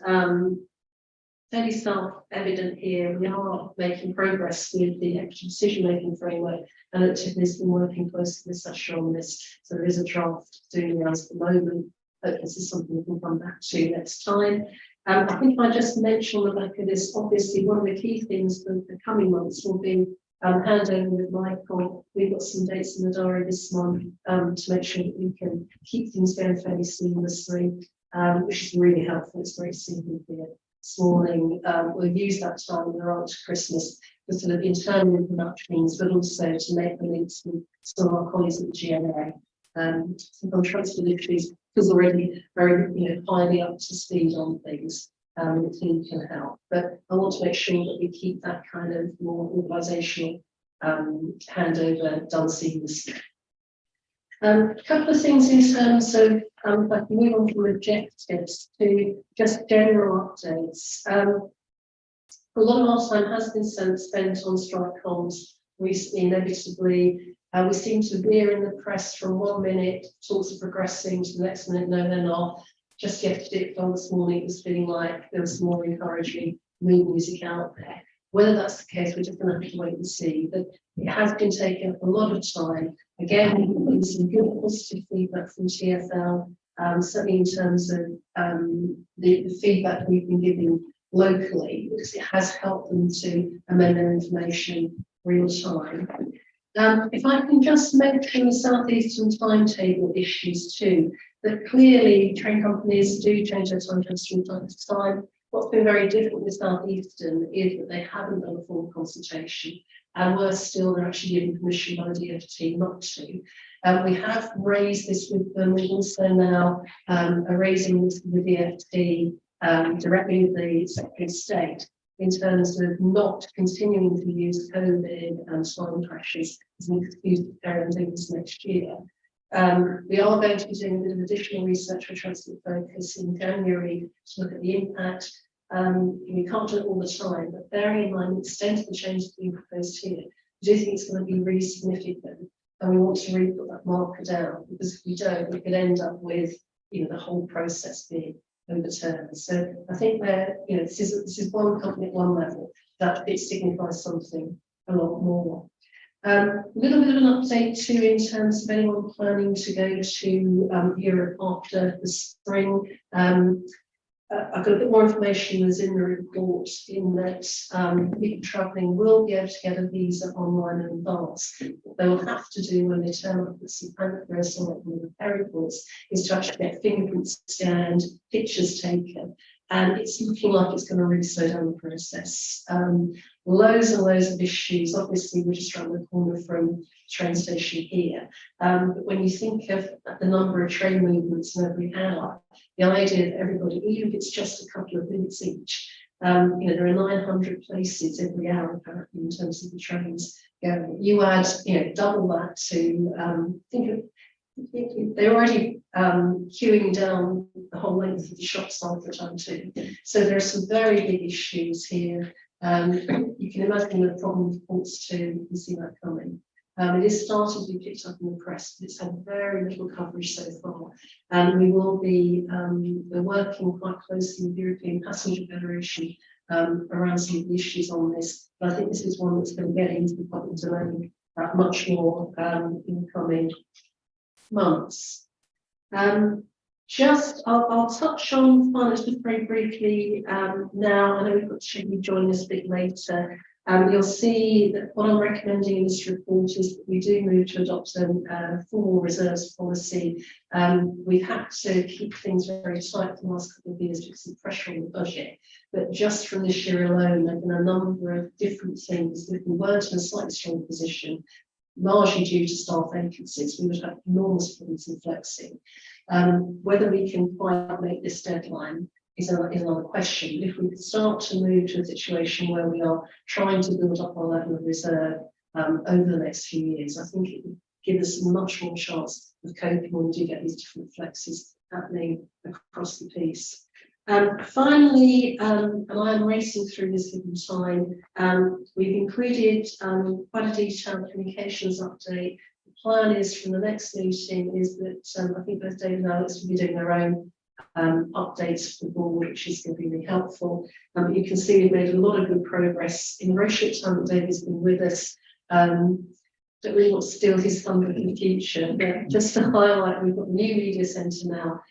This is a very modest cost, and what it's meaning is every time we put something out, it gets out to a much wider range of stakeholders and communications contacts, and it's kind of one-stop shop for people behind the scenes. So I think it's going to get our message out there much more significantly We've also been trying to do a little bit to help with the cost of living crisis. It's not something we've got a long-term elements in work program this year, but just trying to put some bit of flex in. We've got a lot of coverage on the problems with double device going in and out, people being charged twice. There's several other things we're working on at the moment. Clearly, it's a time when people are having lots of difficulties. So anything we can do to publicise what's out there, the better. But more significantly, we really want TfL and other operators pushing those messages out on the back of their existing effectively budgets. I think I'll hold it there, Chair, to take questions. Thanks for rattling through such a space. So a lot going on, and thanks, Joanna, for picking all this up. I know you're new but not new to some of these issues, and but thanks for this report. It's really helpful. I'll open it up to others, and I should give Priya first shout because from a distance, and if I'm not missing out, Priya, just shout. It's only because I'm not looking up. Is there anything you wanted to ask, Joanna? Not at the moment, Arthur. I'll put my hand up. Okay, I will do. Thank you. Any other questions for Joanna? Just a quick one on the reserves. Our team will pick that up and different opportunities to make that happen when we get to the finance section. Yes, yeah, I just wanted to flag it here as I want. And then secondly, two quick questions for David, if I may, with my continuous contact, which I can't take off the sound much of the dry. Which is, I'd just be interested to know how the LinkedIn stuff is going so far, very briefly, and whether that's additive in terms of different people engaging with us. And also just a request, if it's possible, to share some of the takeaways from the materials session. Yeah, absolutely. Tony Voice happened back in September, so it was our workshop where all our key players internally attended a session to kind of rehumanise, speak human externally, so we can share takeaways from that. Absolutely. In terms of LinkedIn activity, so we're just trying to use LinkedIn more as a corporate channel. So we're talking about things that we would normally talk about on other social media and on our website, and using LinkedIn. I think we did use it in the past, and I think there was a lull in activity. So just trying to re-energise that. So I can put out some stats and data to show you Maybe next time. next time. But I appreciate everyone's likes and shares on the board. That really helps to get the message out there. Yeah, and I think that's, it's given these, as all these opportunities, and we're all busy, so I don't expect you to be sort of linked to it constantly, but I think it's really helpful because you all have your diverse connections and networks, so I think it's great that you can put stuff out with David, and David will keep us under control, I'm sure, but it's useful to have board involvement in all the social media. Good. Anything else for Joanna?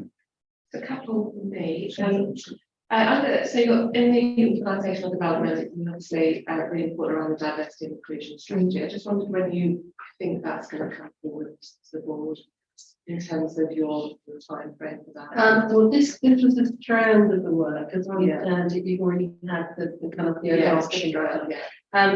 Sasha's working on this with a bit of help from Tiffany at the moment. I think for me, there's just something about being absolutely clear where this fits in overall. I'm not sure there's in the hand of there's perhaps been quite a lot of conversation about that. So there's a piece of draft work going on, but I think I'm hoping I'll get an opportunity to talk to Tiffany offline about this, so we can make sure this is kind of set in the right kind of context, because it's not completely clear to me quite where the extent to which we might be using this. But there will be something that could come forward next month, not next month, January. And just the bit around the kind of building alliances and the partnerships. I know you said there's no further update at this point. Is that going to plan or mind? It's something. Again, there's been a lot of good work done over the last couple of years. One thing that it will be good for us to think about in the coming year, and obviously not treading on Michael's toes here, is to probably be a little bit more, stand back a little bit and be a bit more systematic about what's the partnership map that we're trying to build. Kind of by default, we've moved to a situation where we've got some key partners, Transport for All is one of them, we've done a lot with Business London, one or two others. But I don't think we've really got, I'm not sure how much we've had the time to say a bit more systematically who's out there, and in terms of the kind of work we're doing, where do we actually want to sort of build that, get that network, to build that wider set of relationships with. And some of these will be looking at things like, who are we very close to, who do we actually want to be there at a slight distance. It's played back into some of the work I've done in our digital community too, because obviously there's a limit to what we can do ourselves. But if we can work with, for example, Age UK has helped us to reach some older people. There are a lot, if we think about the different stakeholder groups we've got, we do have many of these linkages, but they're a little bit more informal. So if we can be clear about how we partner and why we partner in a slightly more strategic manner, I think that's the stakeholder mapping will be something that's worth spending a bit of time on, and that then can help us to go faster and deeper and it's been a little bit more opportunistic on the back of the types of work that we're doing the business plan. But I think that will be, for me, it's less about making 5 new connections, but more about, which I think we have done over the last year. If you look at the work, particularly in the summer with the campaign for funding for TfL and others, but saying what's our stakeholder map of those that we really want to be close to, those that are wider, and just be a bit more kind of comprehensive. So it's a bit of a rant, and obviously that would be something that's Michael and the team, but for me, just being here temporarily, that will be the bit that's not really, we've perhaps not had enough time to develop a bit more systematically. But obviously having David here now, wider access to sort of other supporting information too, that's going to be quite helpful.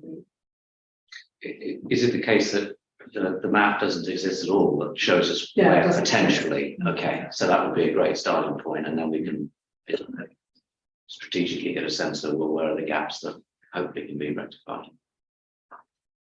Yeah, absolutely, and I think we've been responsive. We've been quite It's a de facto, it's opportunistic, I suppose, particularly during COVID, where there's a chance to link up with people. We did, but absolutely agree, having a more systematic approach to that would be very going forward. Just to add, for our board session, which others can do for a little while ago, where I drew the state of play or like board. It's kind of there will be photos just for building on around. You might have those, yeah. Oh, that's good. Let's start. Good corporate memory, that's what we need. Just a quick note on partnerships. Michael Suskranz are really keen to have a stronger partnership and be more the a louder voice on strengthening the multimodality in content and James being redirected content is very sweet with you when you're getting this settled. And this isn't something in your report, Joanna, but this is something that Arthur and I have discussed, and Emma and I have discussed as well, but just more action on climate change, and whether that's just having a stronger narrative about the role of public transport and investment in public transport as a key way to combat the climate emergency, but also the impacts of climate change on the public transport network, and how much more disruption to rail services there will be because of flooding, heat waves, all of that. Absolutely, and I think it's something that definitely with Michael's arrival, it's something we will need to discuss, and obviously primarily with our transport organisation, but there is so much impact both the transport has on the environment and the environment has on transport. So exactly, I think we need to draw that in closely to what we're doing.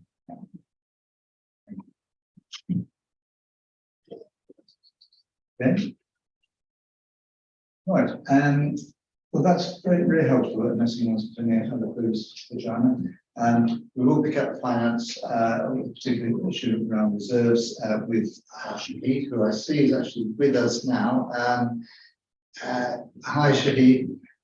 So we are running a little bit late, Shahid. We're just going to do the casework report, just for 10 minutes or so, and you're welcome obviously to be with us for that, or if you want to sign out and come back, do, but entirely up to you. You're on mute, Shahid. Stop, sorry, Arthur. Yeah, thank you. I'll be here in the background, so Just let me know when you're ready. That'll be fine. Thank you. Okay, thanks, Shahid. Susan, I know that you're not in best of health, so it's good that you're with us at all, but I know your eye is causing some difficulties. So by all means, if you feel more comfortable being off camera, do, but we're always delighted to see you, of course. So Susan can now present the casework report to us, and I'll let you, obviously, take the report as read, Susan, but if it's anything you wanted to draw particular attention to. Thank you, Arthur. Yeah, I think the main thing to draw attention to at the moment is the crisis that we had in the late summer, early autumn with Eurostar. As now it's coming to an end, and I say that somewhat hesitantly because obviously the strike action impacts Eurostar as well. And every time there's something like that happens, the numbers of contacts that they have leap forward. And Eurostar are also talking to me at the moment about changes to the visa agreements into Europe, which could quite strongly impact for in our area at St Pancras. So yeah, so I'm talking to them about that at the moment and trying to get a feel for the other people impacted. Would be Maritime and Eurotunnel. So I'm just liaising with them at the moment because that could also then have an impact on passengers' journey and then the amount of contacts Eurostar gets afterwards. Yeah, I think it's good. It's a good example, Susan, something where we've got to give ourselves a bit, have that capacity to deal with what could be. It's not going to be an unexpected issue because we're not expecting it, but when it happens, it's probably going to be quite a big issue, and giving you that support and resource that you may need. It's going to be an important part, so we may have to adjust things as we get more information on that. Yeah, yes, but are there any other questions following the report? Right, I'll open that up to the board. Anything anyone wanted to raise in the report? Laura would like to. Thank you, and thanks for the report as usual, Susan. The only thing I wanted to raise was, and I know you've covered this before a lot, Susan, is that confusion still from the long list of answers from people who did the survey, when we can't help them, which obviously still informs their feedback. Do you think there's any other options for us that we haven't explored to make that a bit clearer to people coming to us with this time? Sorry, no, I didn't catch all of that. Do you mean when somebody comes to London TravelWatch and we can't? Yeah, you attach the annex of the feedback of people who've spoken to us, and which is very positive for much of it, but still shows that there is that level of confusion about who does what in the system, which is unsurprising. I'm just wondering if there is anything else we could do our side that we haven't explored to help clear that up before they go through the process, or if we really have done everything we can on that. Yeah, I see what you mean. Well, about 18 months ago, I started including a document as well, what can you expect from London TravelWatch, which says what our states very clearly what our limitations are. I have been looking around to see how I can very clearly word the rail ombudsman part of this, because of obviously the overground and TfL rail are also passengers, depending on their complaint, can also contact the rail ombudsman. The difficulty is particularly for us in the London scope, is trying to explain it in a way that doesn't sound completely mad. You have to go. I mean, the rail ombudsman should be the front door for rail complaints and part of the underground, but only those stations that are managed by a rail operator. The passenger would have to get a deadlock letter from TfL or the rail operator, or have no response or very little response within 40 working days, and then they don't have to have a deadlock letter. but then they could go to the Rail Ombudsman, who then pass it back to us to say, no, this is out of our scope. And no matter how much I try to word that, it just seems like utter madness. So it's easier to take on each case individually, because some things come to us and we know it's going to come back to us. So we can tell the passenger, you have the right to go to the Rail Ombudsman, but it's likely that it will get sent back to us, and we give then the passenger the option of how they would like to go through it. It's just so difficult to explain. It's complicated beyond belief, and sometimes we struggle with it, let alone somebody who doesn't really care who they travelled with, they just want the problem solved. Does that answer your question?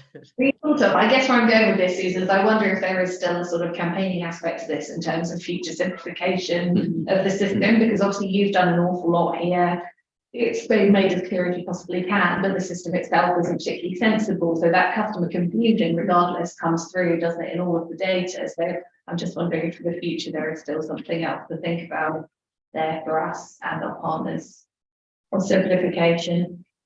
Yeah, I mean, there are some cases the London TravelWatch doesn't take forward anyway. So, for example, anything frivolous, you know, that we just don't have the resources. I mean, the general rule of thumb, if it doesn't affect your journey or your ability to make a journey, then we wouldn't go forward with it. So for somebody selling magazines outside a station and a passenger doesn't think some of the magazines are appropriate, yeah, we wouldn't take that forward. That's a very kind of simplified example, but that's the kind of things where people contact us. The difficulty is the general industry is very complicated at the moment.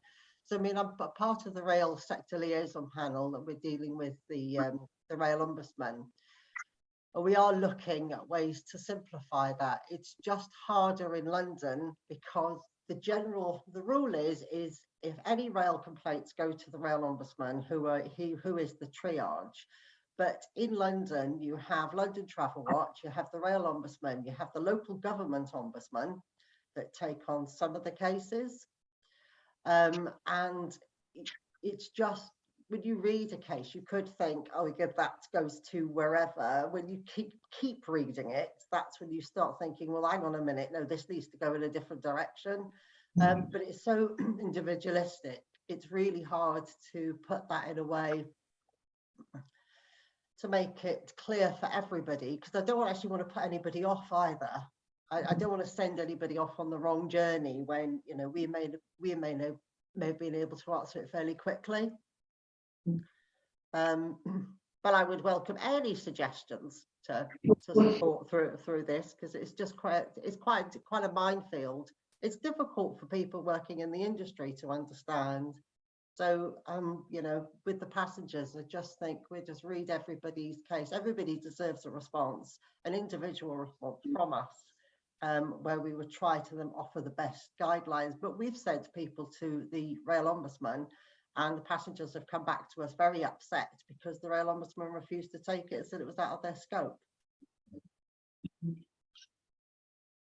Yeah, there seems to be a process. Clearly, there's a process here that needs change. How much we can achieve, it's debatable. But I think Laura's right. I think it's something we should look at, because all you're doing is trying to rescue a situation that can't be rescued sometimes. So it's not making your life and the team's life any easier, is it?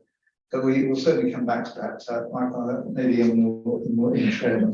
I'm conscious of time. I mean, I'm glad you raised it, because actually, when I was sort of preparing for the interviews, I did sort of look at the information that's on the website, and you know, there's this teasing reference to some things are handled by us and some by the Rail Ombudsman, and then no explanation. Oh, well, which one is it? So as someone potentially wanting to use the system, I had no kind of upfront understanding of, well, am I going to go this way or that way?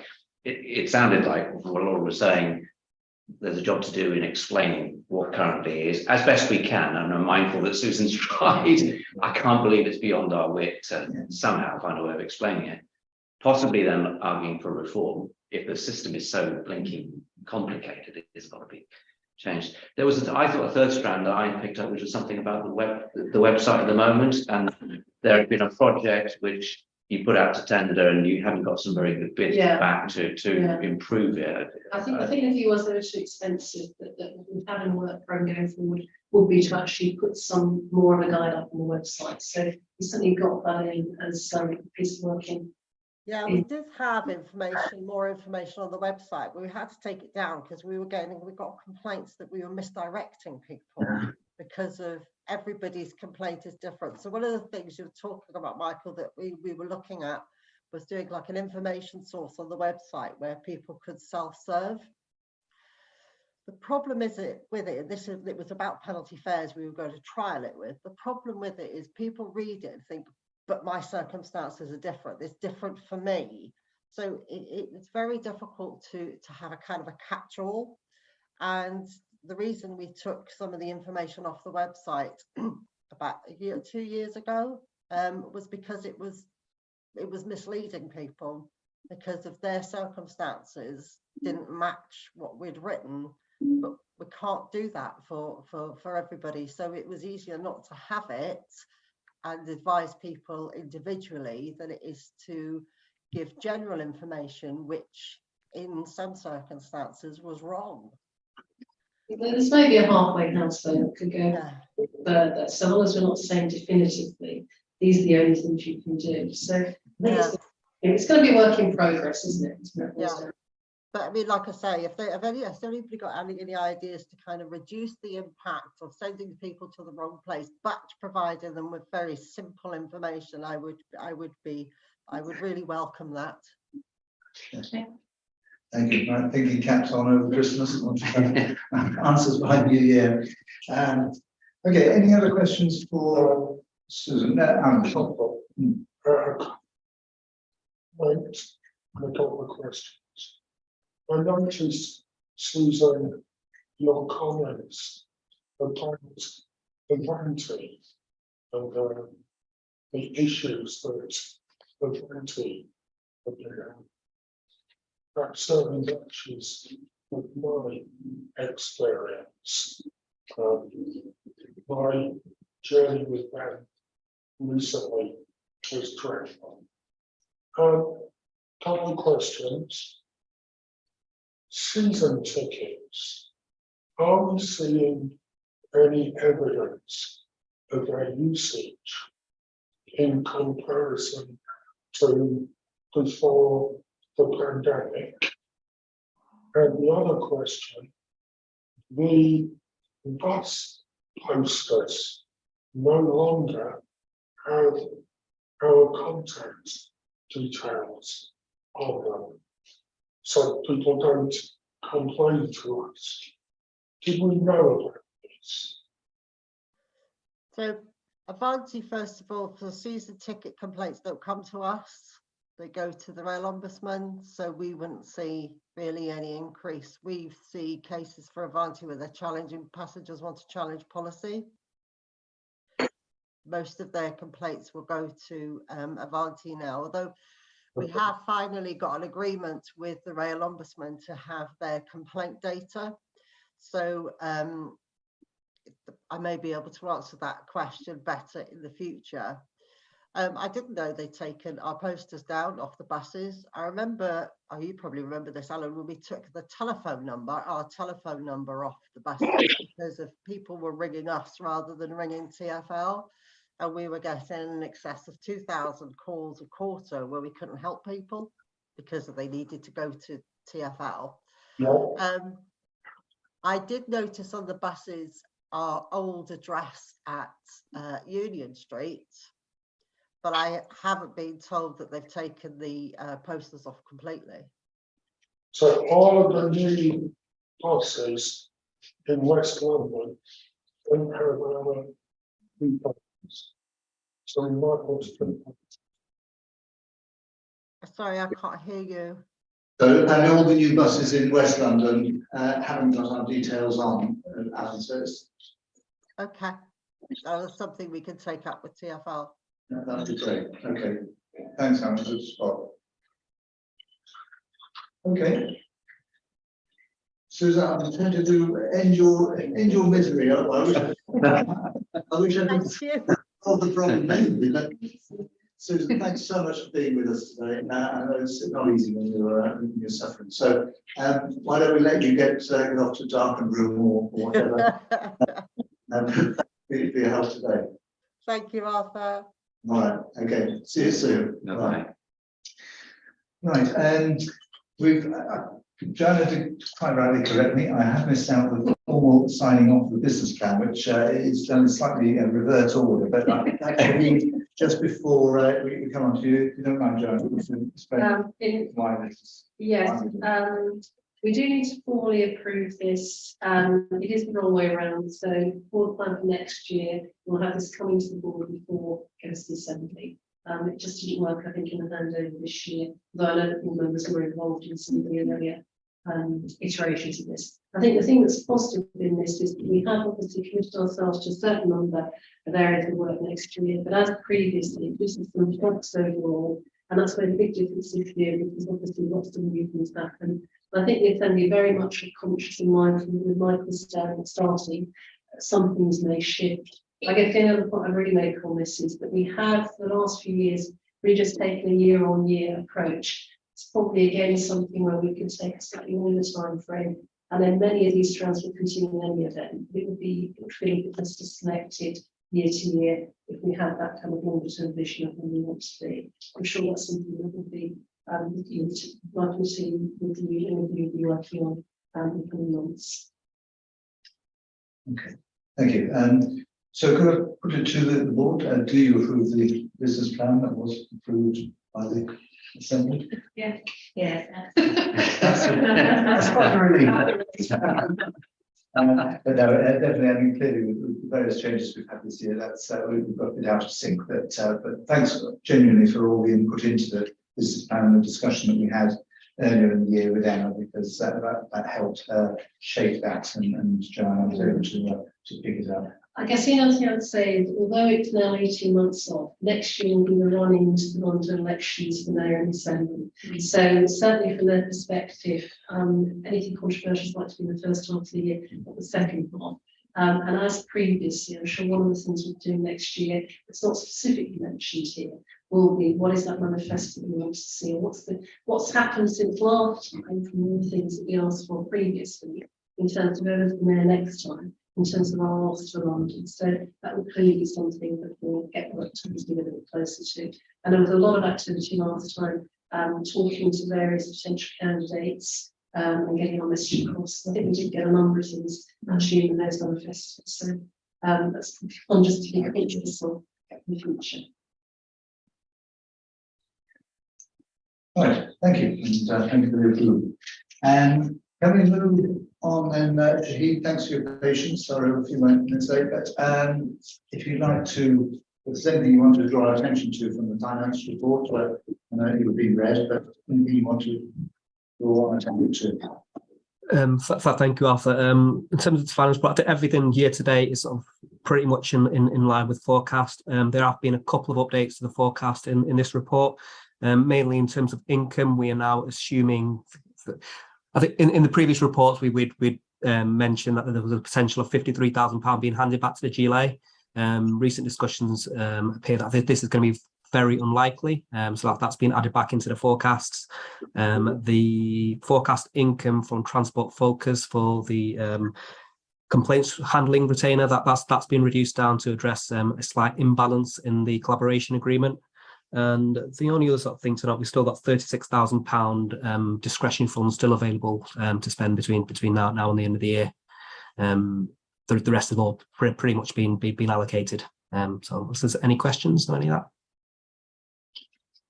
Okay, well, that sounds like good news in relation to the money. So from the GLA. So if it happens, the caveat with that was it would depend ultimately on the final budget supplement, but Helen was very hopeful it wouldn't be needed. So that's actually makes a difference.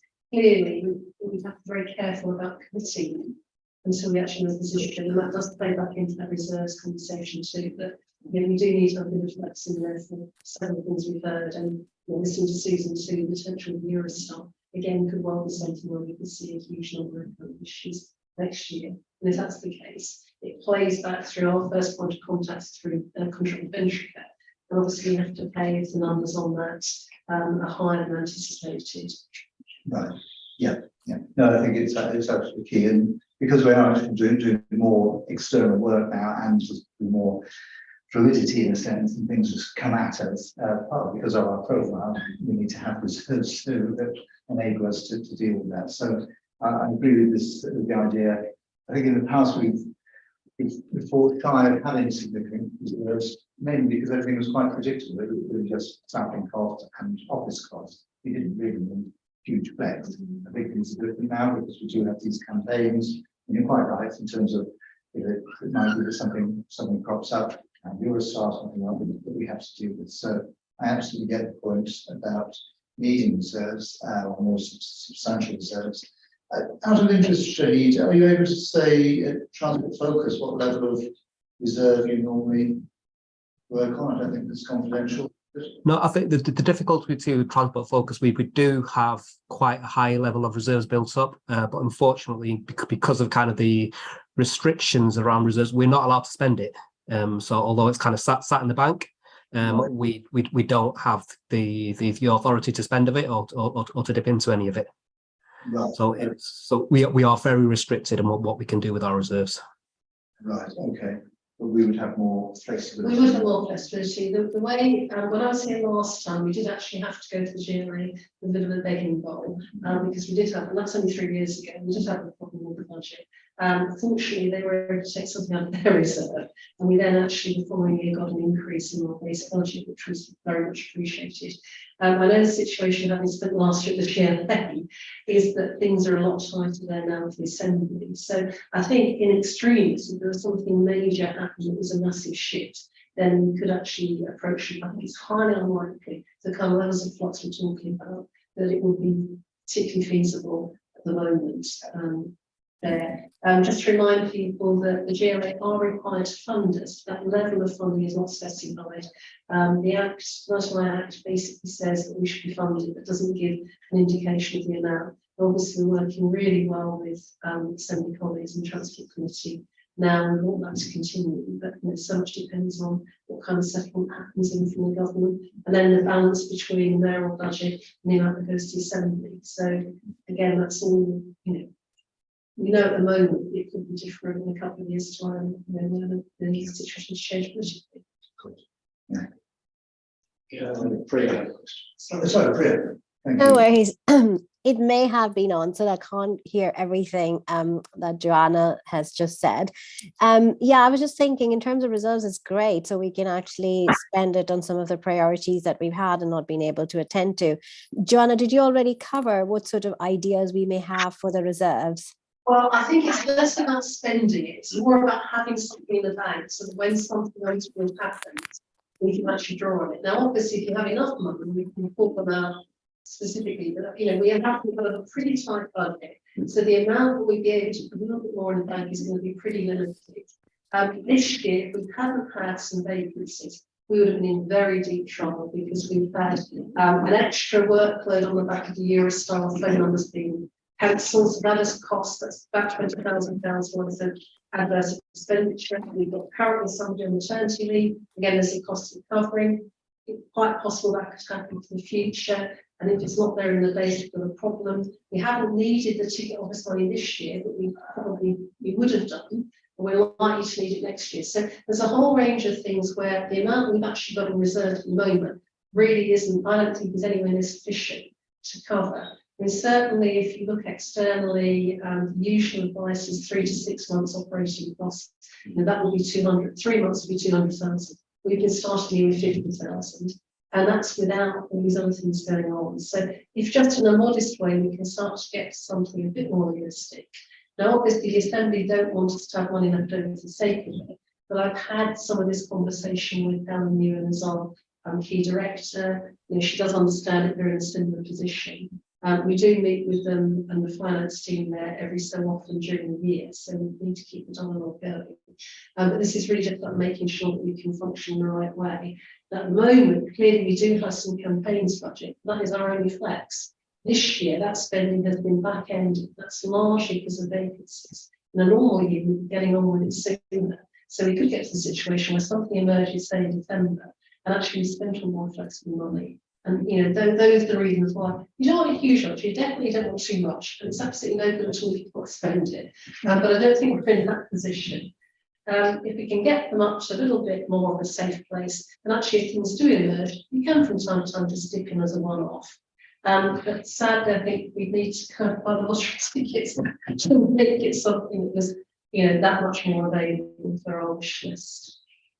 Can I ask a quick question on that, just my understanding? So we do have some project reserves budget left over this year currently. At the moment, yes, At the but moment. we still don't know for certain until February whether we've got to repay the GLA 50,000. If we have, then that might something we've got. But if we do not have to repay Yeah. the GLA, Yeah. so is that the point at which we would have a conversation about whether that moves into Yeah, general probably reserve? next to move back. General, Yeah. Okay. I'm not thinking there may be a few other bits and pieces towards the end of the year. So we could get 100k if that were possible. Well, closer to 80 maybe. Okay. Which would give us a step forward, which be with which they go for next Progress. Thank you. Sorry, you can. So previously, the board has taken the view that we are funded, that we are a public organisation, and that it's not really appropriate for us to have the usual 3 to 6 months loan reserves, because that's public money. It's not doing that. And as you said, most of our expenditure is relatively fixed and rigid. That was before we did quite so much campaigning, I accept, but there is still that. There was a very strong view at the time that we were not a standard charity type, commercial type organisation, because our funding was secured. And we saw about the relationship that we had with the Transitional committees that affected you. So I just wanted to remind you that that's what we can. In fact, I appreciate that. If I could just remind people too that every local authority in the country has a level of reserves precisely for some of this. Well, actually, there's hardly not, there's not to go bankrupt. So I'm not suggesting you should get into something ridiculous, but I'll give you the example this year. If we hadn't had staff vacancies, we would be in really quite a difficult position at the moment. And when I came here last time, we were in a similar difficult position. We were fortunate then to be able to actually get some additional assistance. I don't get the sense, I think it's highly unlikely for the kind of things in this year that we'll be able to keep going back to the GLA in terms of doing that. So it's really about managing risk. Now, obviously, the board needs to take a view as to what level. We're not going to get to much of an increase anytime soon in any event, because there's not much going to spare. But where we're at the moment just doesn't feel safe as it could be. And I think our relationship with the Transitional committee has changed. Absolutely. I think they trust us now more than they did. So they would trust us to hold a reserve. Yeah, no, I think that's right. That's In right. a way, but perhaps they. But as I said, I just wanted to the other side. I mean, the other way through this would be if you had a guarantee from the assembly that actually if there was a minor flux, they pay that. Again, having sat in Helen's shoes, I didn't actually last year. I think for those small amounts, I don't think we would kind of get something. If suddenly, you know, the world imploded and we all got abolished, that would be a bit different. But you know, it's a big thing, huge major things. But I think for the small bits, I think it's pretty unlikely there will be that much less. I think we were considering what reserves were for.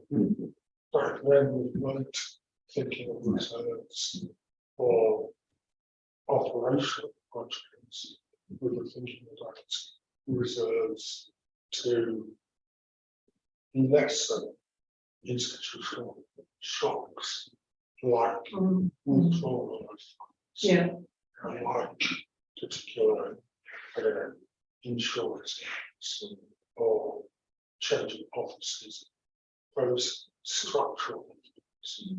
So what we're proposing now is slightly different.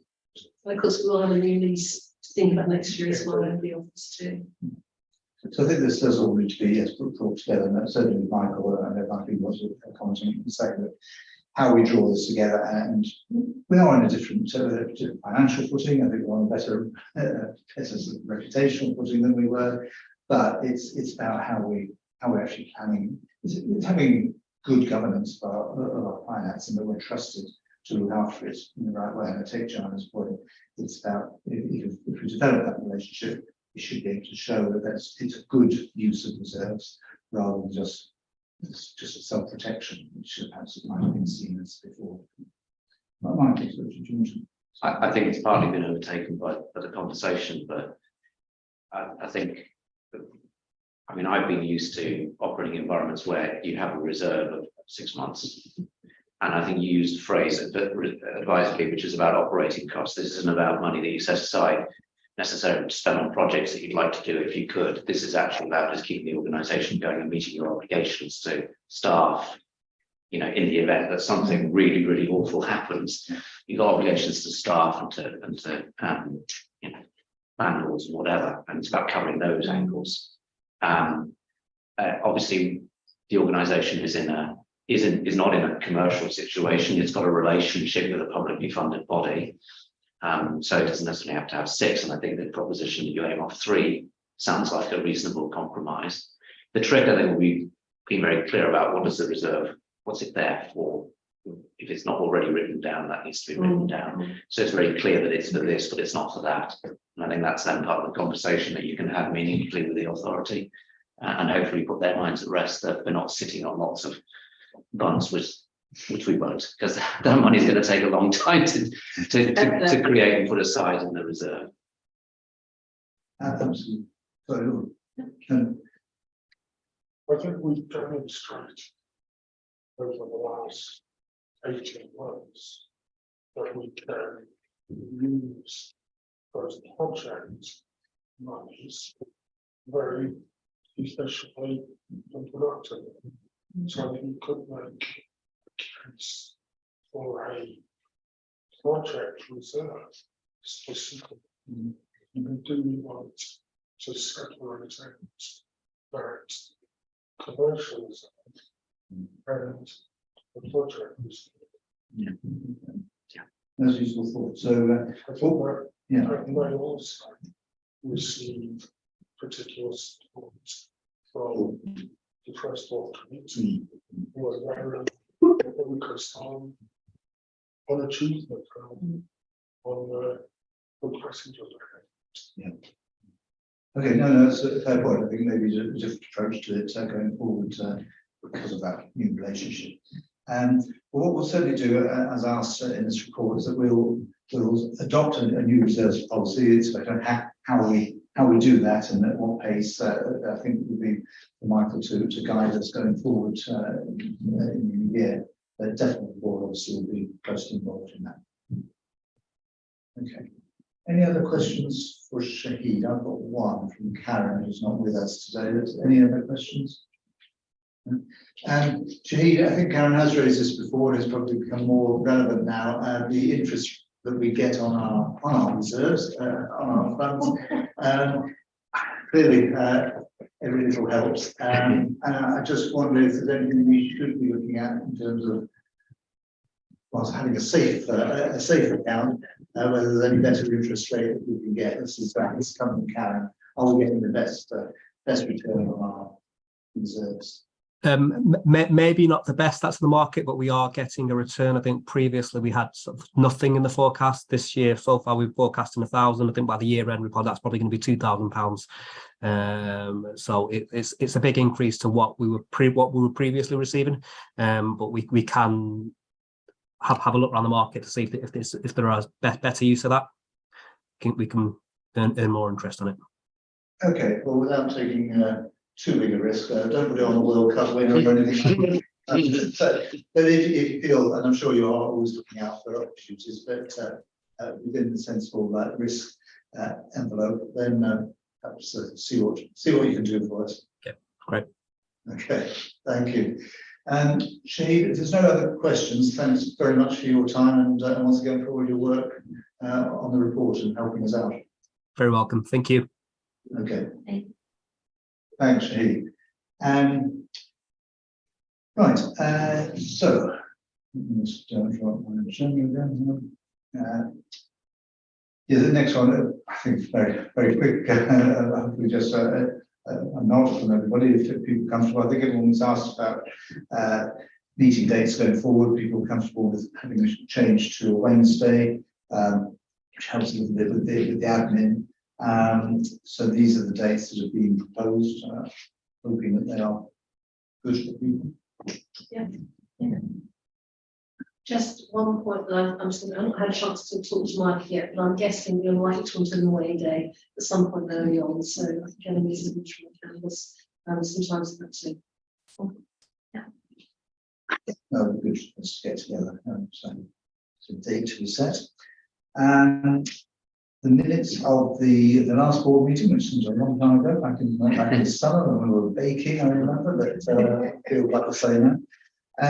If you can cast your mind back to those sunny days of June, and hopefully people can improve the minutes. I have been through them with Eloise and Luke, so I come through with them. But Priya, no issues from afar. No issues, no. Okay. Good. Okay, we'll approve those. So move on to any other business. We want to raise and so, yeah.